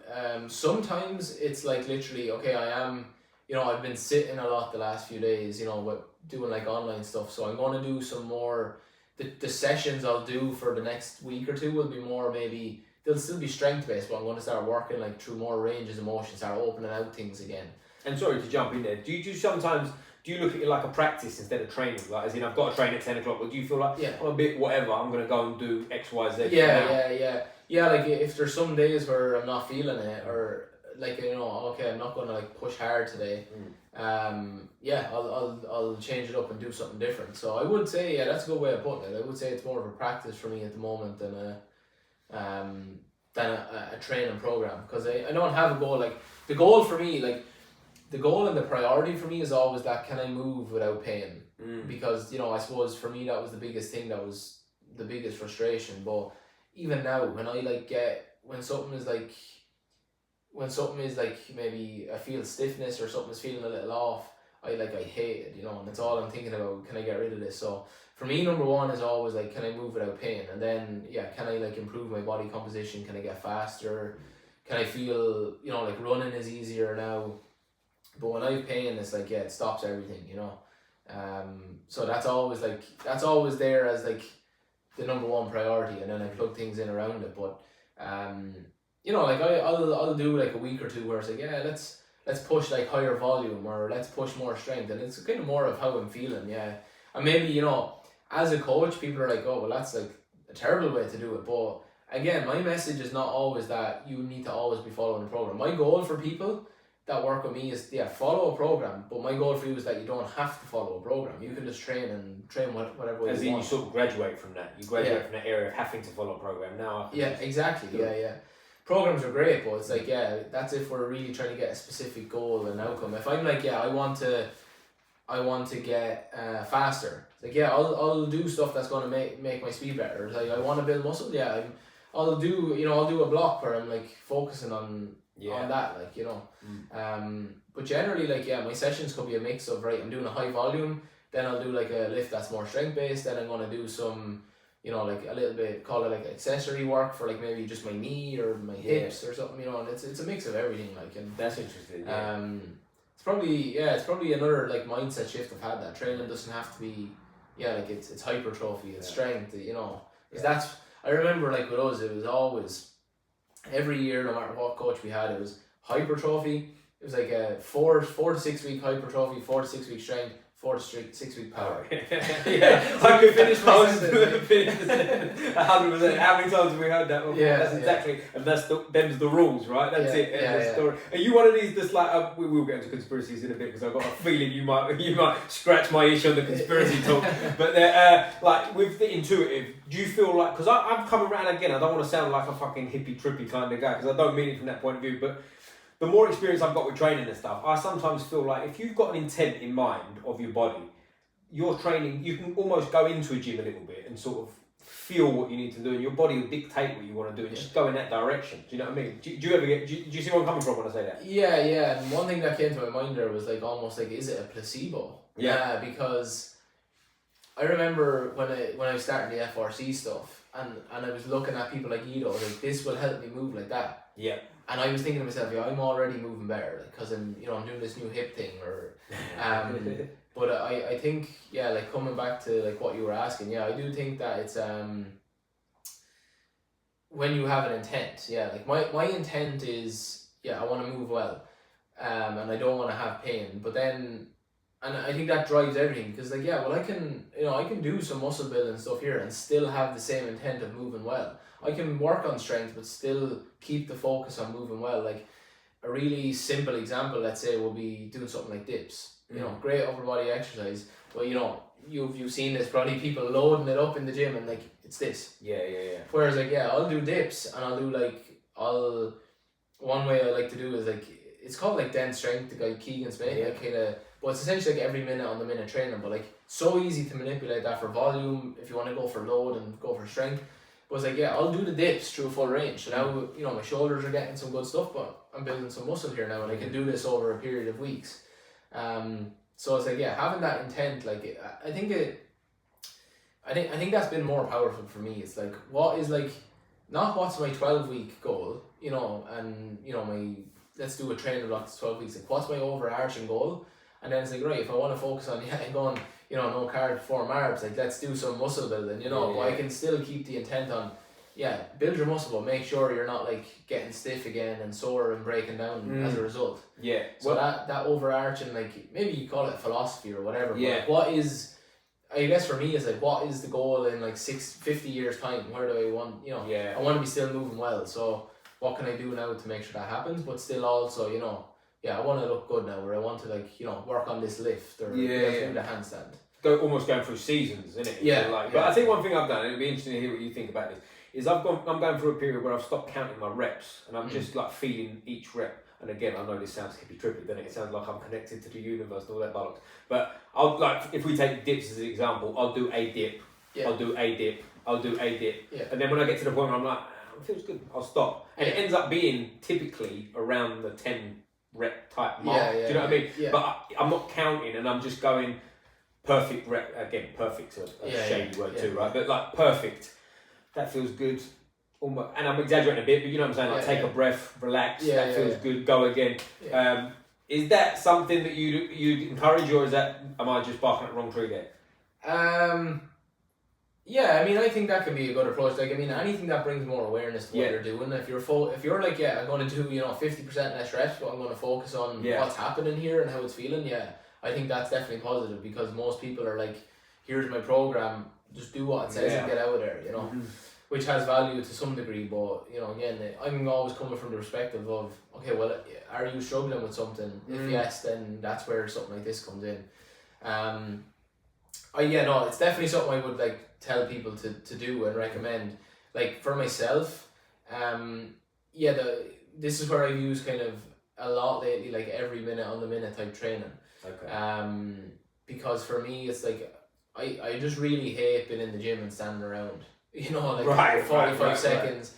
I like look, like I said, for me, like I can still, you know, build strength or build a body composition that I want pretty effectively without needing to do 3 sets, 12 reps. You have to take 45 seconds. That's the optimal rest time. Like I understand the value in it, but for me as well, it's kind of bullshit. Like, it's just get in there and work hard. Like, you know, do the things that you want to do. And it's like, okay, if you're trying to build muscle, then yeah, you need to probably go closer to failure. But it doesn't mean you have to do 3 sets of 12 reps at X amount % of your body weight. You know, it's like get the stimulus, like get that pump in your muscle. Like, you're gonna, you know, do the volume. There's more than one way to skin a cat. Exactly. Yeah. And go on, sorry, mate. No, I was just like going to finish by saying, like, for me it's like a more freeing way of training as well, because number one is I go in and I'll do a 10-minute block and I can hit like 50 reps of dips, let's say, in 10 minutes.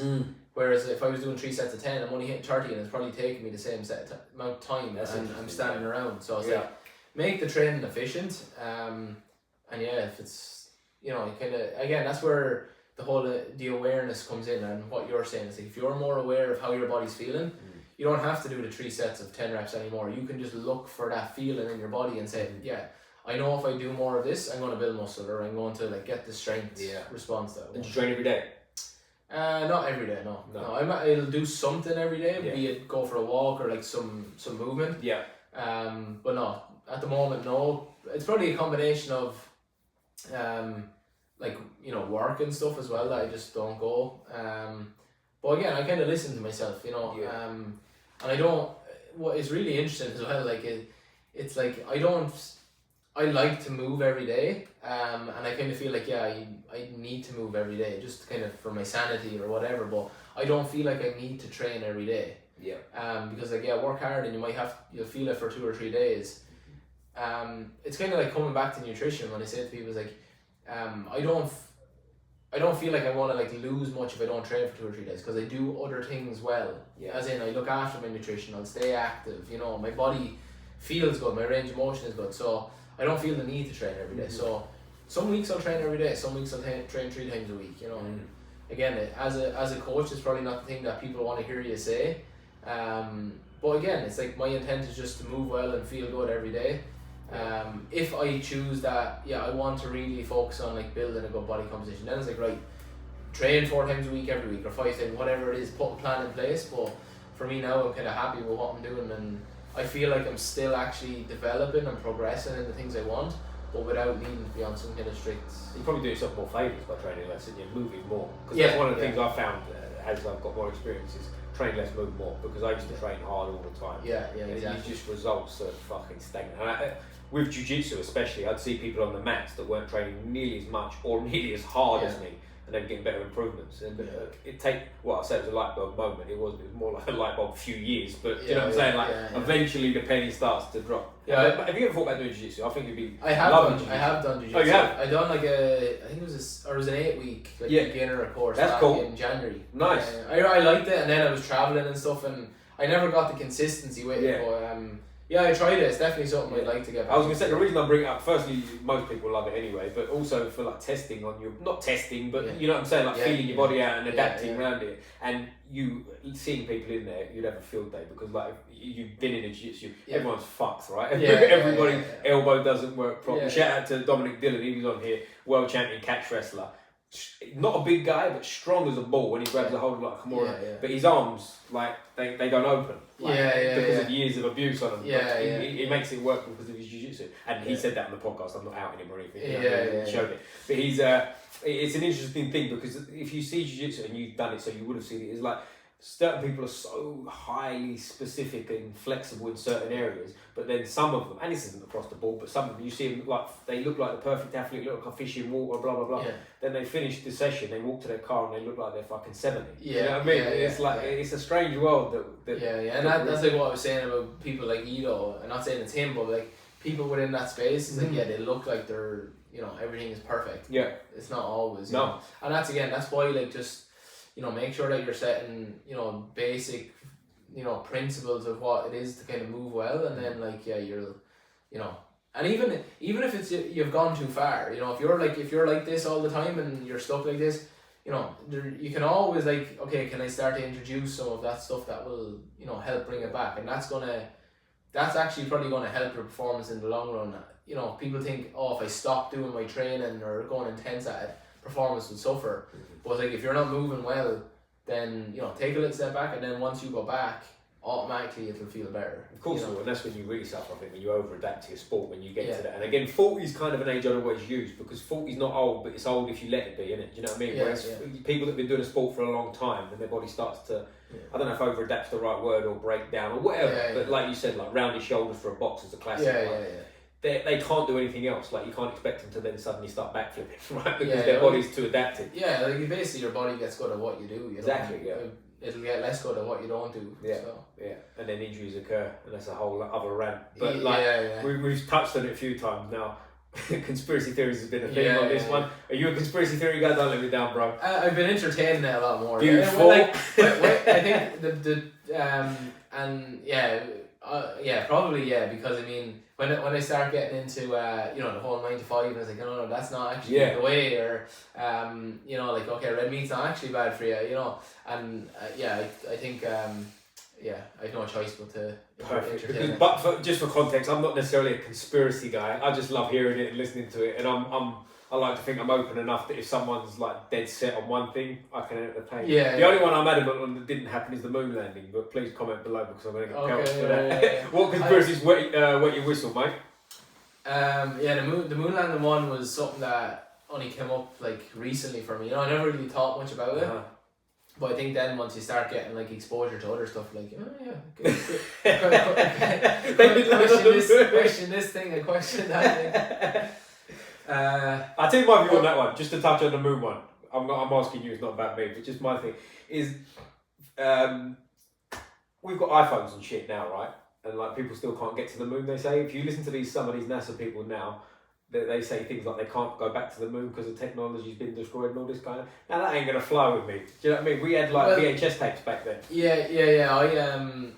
I haven't like really dug into that one in particular, but from that perspective of, okay, well look, Elon Musk is like landing rockets, you know, catching them in things, but we can't fly to the moon, like, you know, that's kind of like a little bit. It's all great. I think people should already be living on the moon at this stage. I was gonna say, if we and Mars and Jupiter and anywhere else you want to go, for that matter. But I'm not an anti. I'm not like into the conspiracies. Right? I just have fun with them and I like them. So I think they're interesting to entertain, like, you know, and you get some like you get in like, I mean, I think the conspiracies, like everything we've been talking about, you can be like so down that way, and, like, you know, they're my favourite type of people, bro. I like to get someone like that and wind them up. But what about this? No, you don't understand. They're golden to me. You know? Flat Earthers are my personal favourite. I mean, look, it's like I think you can go down that rabbit hole and, like, you know, destroy your life, or you can actually make your life better. Not from the perspective of like, am I right about this conspiracy, but it's like that principle of question stuff, you know. Question, that's it. Because what do I know? What do I know? If exactly. Yeah. Like, is the earth round, or is it flat? Like, it's like, I don't know, but I don't really care. Like, it doesn't make much difference to my Friday afternoon, does it? You know what I'm saying? But it's pretty fun. I looked into I heard some stuff about the flat Earth thing, and like I was like, and you know, when you hear flat Earth, right, most people will say, oh, bullshit. Because they have the globe sitting in the corner of the room. And again, it's not that like it is one or the other. It's more like, when you actually hear the rationale that people are coming with for the opposite side of what you believe, you're like, it does make you go, like, you know? Well, I think I always perks my ears up with that bit. Is the bit the Antarctic or the ice cap wall or Antarctic? Do you know what I'm talking about? Where you can go past it and there's like a whole similar. I love listening to that. Now, not that I'm saying I believe it, but I'm just like, when someone's this happened and this happened, you can go here, and this guy in 1980 whatever or 1890 something went to here, and he. I mean, like, tell me. It's pretty cool. I love it. You never know what kind of stuff you find. Like, you know, it's the curiosity, like. Because again, that's the fun for me. Because I think it's like with training or with nutrition in particular, people are very they don't have curiosity. Like, they close things off. You know, when something new comes along, it's almost like uncomfortable because it's challenging something, and they just shut it off. And that's why I would probably say 99% of conversations that happen online are because of that. People are just like, oh, You know, I post like a picture of a steak on my story. It's like, oh, you're gonna get bowel cancer. You need fiber. You know, people are just like so extreme. Post a photo of your arsehole the next one. How about that then? Yeah. I'm all good. Yeah. But the conspiracy, the flat Earth one has been an interesting one lately. I love listening to it, man. And without an opinion on it, I just love listening to people talk about it. Like the way the argument of it. And I'll tell you what my personal favourite is you know when you got like someone who's a flat earther and they're completely fucking bonkers, but they make a really good argument, and there's some suited up, and he's trying to give the argument for round earth, but he can't, and he's giving bad answers. They're my personal favourite. You're fucking struggling here, bro. Your only argument really is the old, because we found it was round in fucking whenever. And he's like, what about this, isn't it? I love it. Is what entertains me. Yeah, it's pretty cool. A lot of the stuff, remember, what was the guy's name? Like Joe Rogan is probably like a big impactor for a lot of people. Oh, massively, yeah. He's got a podcast as well, I'm told, right? I think so. Yeah. Maybe you'll get him on someday. Maybe. We'll see. He's trying to grow it, I think. Well, listen, I've got a bit of a backlog. We'll see, Joe. DM me. What was the guy about the Area 51 that you had on? I know. Bob Lazar. Bob Lazar, yeah. You know, that kind of stuff's pretty cool as well. I love listening. And like, you know, you hear stuff now like I haven't like dug into it like and follow it, you know, live basically, but you hear people saying that we basically got proof that like you know there's like these sightings and stuff, and again, is that someone that's, you know, up in the clouds as well? I don't know, but you know, all that stuff's like pretty cool as well. I like that kind of stuff. Yeah. And like, you know, to think we're the only people in the universe, it's like, right, okay, it's kind of cool in one way, but to me, it's even more cooler if there's something else out there. Because like, there's something we don't know about that. You know, maybe someday we could have some fun. Like, you know. Well, Joe Rogan again talks about a lot of with Elon Musk about how he's 99.9999% sure it's a simulation as well. Yeah, that's pretty fucking weird as well. Yeah, it's weird, man. It's like that kind of pulls you into like some kind of like weird psychedelic place, because you're like, okay, if there's a simulation, we're in it, there's something above it, but is there something above that? And it leads you like this, like, where did it start? What was before? Yeah, all that kind of stuff. It's like the Big Bang thing, like, there was nothing. What does that mean? Yeah. What was there then? But but then it's like, okay, if the Big Bang, if that's where we started and this simulation started, who started the Big Bang? Where did they start? You know, and it leads you like. Well, if you listen to a very religious person too, they're like, if you believe in evolution, you're an idiot. Right. Explain that one to me. You know, dinosaurs ain't real, and you go, okay, cool. Yeah, the whole Adam and Eve thing, and Garden of Eden and the apple, and well, there's other ones. I think his name's Sam Tripoli, who's been on Rogan, and he was speaking about how Eve. I can't remember how he worded it, but something about like Eve was like sleeping around with other people as well in the Garden of Eden that no one talks about, and blah blah blah, and then he brings up names and you go, whoa. Well, apparently they were the only two though as well. Yeah, but apparently not, and they had a son by someone else, and how does that? And then his argument was saying along the lines of, but if they was the only two and they had children, it was all incest. How did it develop? You know, there's all this kind of stuff, but I don't know, man. And then like if there's God, where did God come from? How did he just exist? Like, you know. we could be. You might have to get a mini series for Netflix for this fucking going on. But yeah, I'm interested in all. There's one more I wanted to bring up. Oh, stoned ape theory. You heard that one? What was it? Stoned ape theory. No. So it's not. I don't know if it comes under the conspiracy banner, but it's basically like, and I'm gonna fucking butcher this. So someone correct me if I'm getting this wrong. But it's basically like that at a certain point in human history, we had a massive jump in brain size and development or whatever, right? And this is pretty universally accepted, apparently.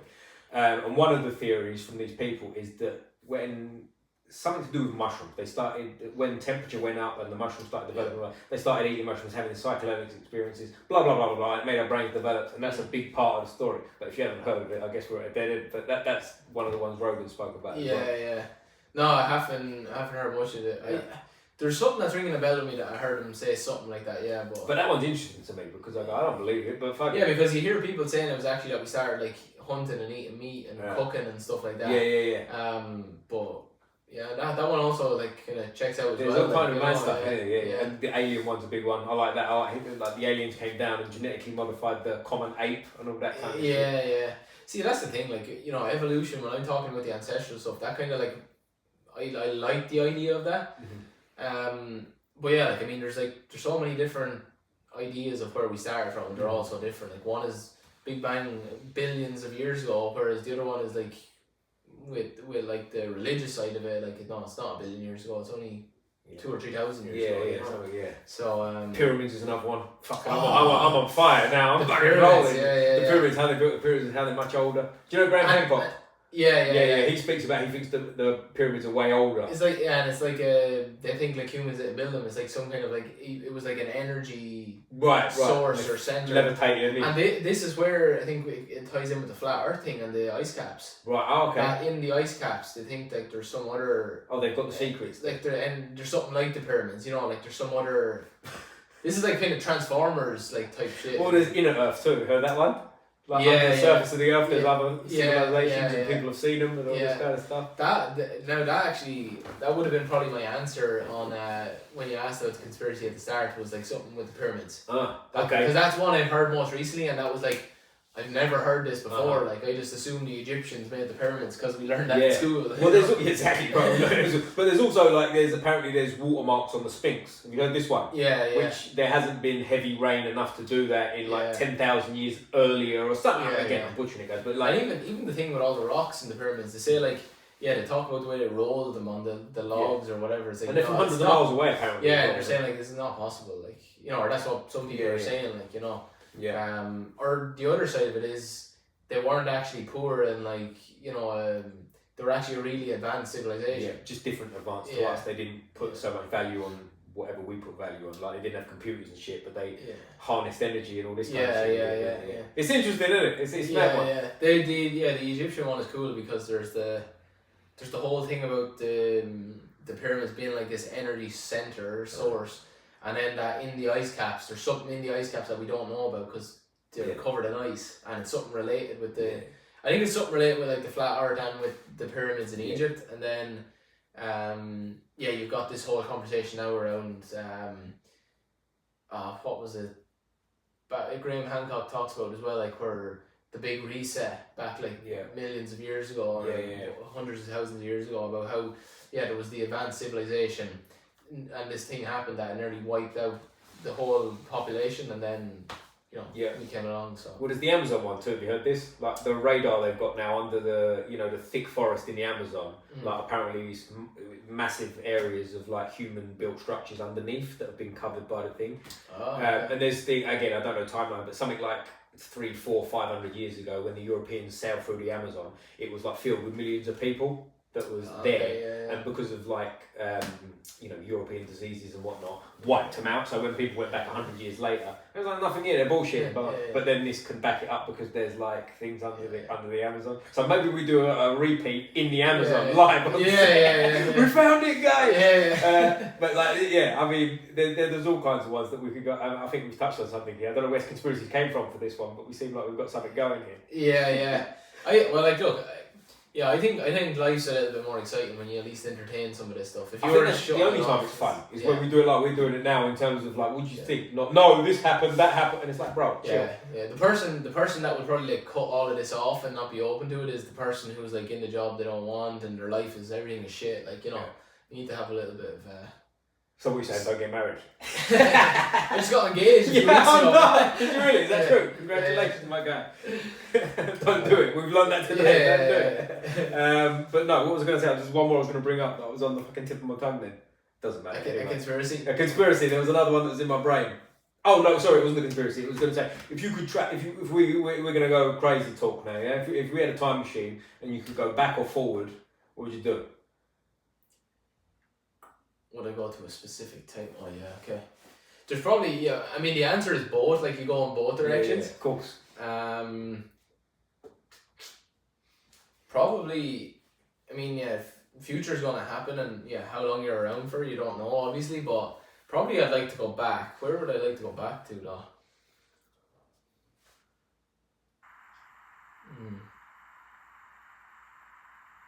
It's a really good question. Probably, like, I heard a lot, again, maybe this is like Joe Rogan, like hearing about America before anyone ever went there. But at least they say. So, like, this whole thing of, like, the time when, I read a book before, it's by an Irish guy. It's about walking, basically. Talking about walking and the benefits of it. But he had a section in it about walking out of Africa. About how, like, apparently that's where we originated from, and then, like, we spread. So, I had this picture in my head, literally, the world map in my head, and it's like, oh, people take a few steps and now they're in Asia and now they're in Europe, you know. Like, yeah. But that whole thing of how humans spread, Yeah. but I think either that moment of like walking out of Africa when the people start like moving into the rest of the world, and then the other big image that always sticks in my head is when in the past, apparently, like with the Ice Age or whatever, how Russia and America were connected by land and you could walk it. That when I say you could walk, I was going to say, how long are you walking for, bro? In barefoot shoes. Yeah, exactly. Yeah. But that whole thing of like, what was America like when apparently there was no civilization? You see, the problem with that stuff is there's nothing there, so it's going to be a shit life. But they got loads of big animals. Like they have. But I'll tell you the ones that come to my mind will be when America was a little bit developed in terms of the settlers had been there 100 years. It was still quite rough and ready, but just to experience that, but probably not. That's on the back burner. Yeah. Another one would be Egypt, because I think in its prime that would be cool. I tag that in with like the Amazon, all them kind of things would be sort of on the radar. My big one, without any shadow of... Well, first of all, I'd come see you for 6 weeks so you could get my body bulletproof. And I'd be ready to rock and roll if shit hit the fan. And then I'd go back to ancient Rome at the height of its power. I think that would be a cool place because there's civilization there. You know what I'm saying? Yeah. Probably another place is like, let's go back to like Jerusalem. Yeah. Because you need a city, you need something, right? Because otherwise I don't want to spend all my time worrying about what I'm going to eat later. You know what I'm saying? Let's have that taken care of and have an experience, you know? Yeah, I suppose like on the religious side, I'm not like a hugely religious person. It's like, again, I see the value in it, like the Holy Bible there, like, you know, so, but I'm not like hardcore religion, but I was looking at the porno mag next to it, no? But yeah, like, did all the shit with Jesus actually happen? I don't know, let's go back there, but I think there's a lot of periods in time, like, I mean, this is... Maybe it's touching on conspiracy somewhat, but like for some reason, it was like a horrible time. But one point in history that always like just for some reason fascinates me, and I want to learn more and more about is World War II. Yeah. And the Holocaust. It's like it was horrible, but I'm so curious about it. Like there's just something in me that's like I want to like. I went to Auschwitz as well, and like when I was there, I was like it was, you know, it's like there's definitely a really like different feeling there, and you can like feel it. But like at the same time, I was like, this is like so cool. Yeah. Because I've learned so much about this, and you can only imagine the things that happened, and now you're standing here. It's funny you say that when you go places like that. I was young. I think I was in year 9 at school, which for us, I don't know what it is over here. I was like 13, and we did a trip to Belgium, like a day trip on the coach and shit to the trenches. And you're almost a bit young to take it in, you know. You see all the graves and like millions of people, not millions, but you know, thousands and thousands of people died there, blah blah blah. But when you go to them places, there's definitely some weird sort of energy there, isn't it? It's not normal. It's not like walking down the street. You go to these places, and even as a young kid like that, there's some kind of... Do you see where I'm coming from? There's something, you're feeling something like... It's like something, it's almost like something you can't explain. Like it's just an energy that you feel like in your body or like in the area that you're in. Like there's like an atmosphere, and I mean, I think because I had done, you know, you learn about it in school a little bit, but then my own curiosity learned about it, and you know, you watch like different movies or videos or read books, and then to be standing there it's pretty cool. Like, and there's just, again, it's kind of, people would say that's like a bit weird, but there's something like really fascinating about it. And it's funny you said it, like since I've been doing this podcast, a lot of people, like, obviously we come from different backgrounds and whatever, but it's like, everyone has that same kind of mindset that you talk to. Have you ever been to Rome by any chance? No. In the Colosseum? No, I haven't, but that's one I'd like to sort of feel. Did you hear what they were going to do about that with the UFC? Have you heard about Elon Musk fighting Zuckerberg? You know he was going to fight at one point. Dana White said that they was actually looking at seeing if they could do it in the Colosseum. Like, how much would that cost for starters? But not that money's an issue because of them two, but how cool would that have been to see them two fighting in the Colosseum?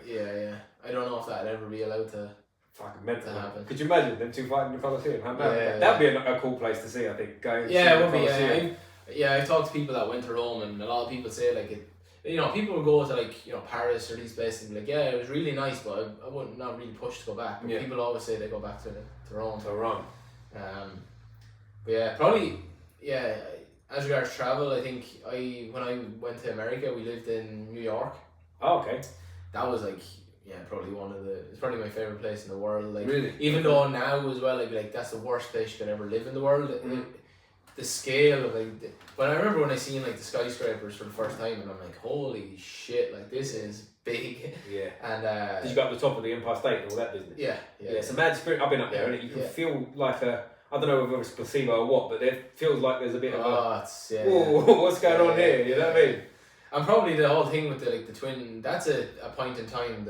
Even though I was around for the 9/11, but I remember. I think everyone can remember that moment. Where you were really young, right? I'm a bit older. Yeah, I was. Yeah, I was probably like, what year was that? 2001. I was 6. Yeah. So I was 11. So that's like I think I just turned 11. So it was a bigger jump. You know what I mean? Like you're a lot more aware, aren't you? But I can still vividly remember that moment. Oh, you can? Yeah.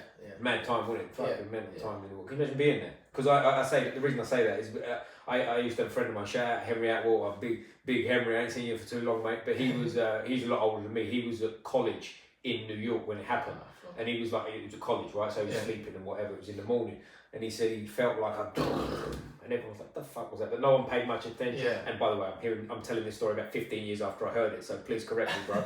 But he was like, he said it was a weird thing. He didn't know anything was going on. Then when they felt the second one, it was like an earthquake. Everyone started panicking and feeling it. Yeah, and imagine when the actual buildings came down as well. Like, but talking conspiracy. I was going to say, I'm slowly bringing it back.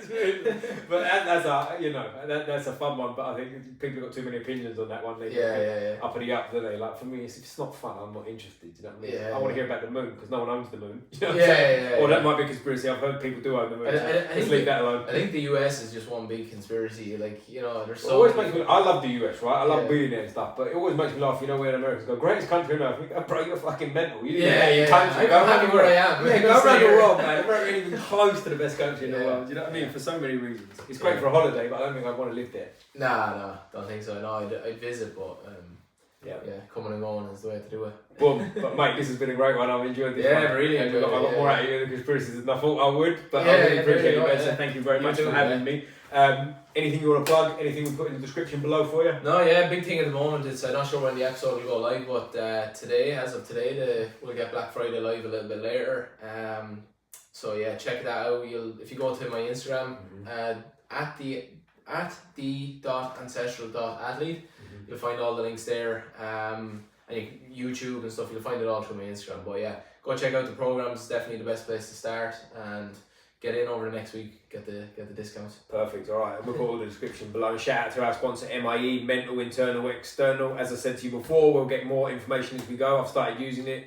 Please look it up, guys. That's mie.co.uk. And last question, mate, before we finish up. It's the most important question of the day. This could blow the whole fucking thing today. Which football team do you support?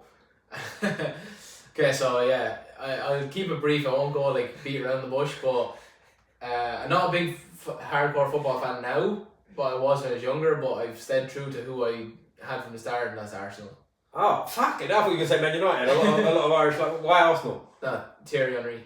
Right? No. When I was getting into football, it was kind of around his era. But it's not. It's not too late to change to Chelsea. You know that, right? Yeah. I'll think about it. Yeah. Very good. All right, my guy. Thank you so much, man. I really appreciate it. I always finish the episodes with the fist up like this, mate. Squeeze the neck. Boom.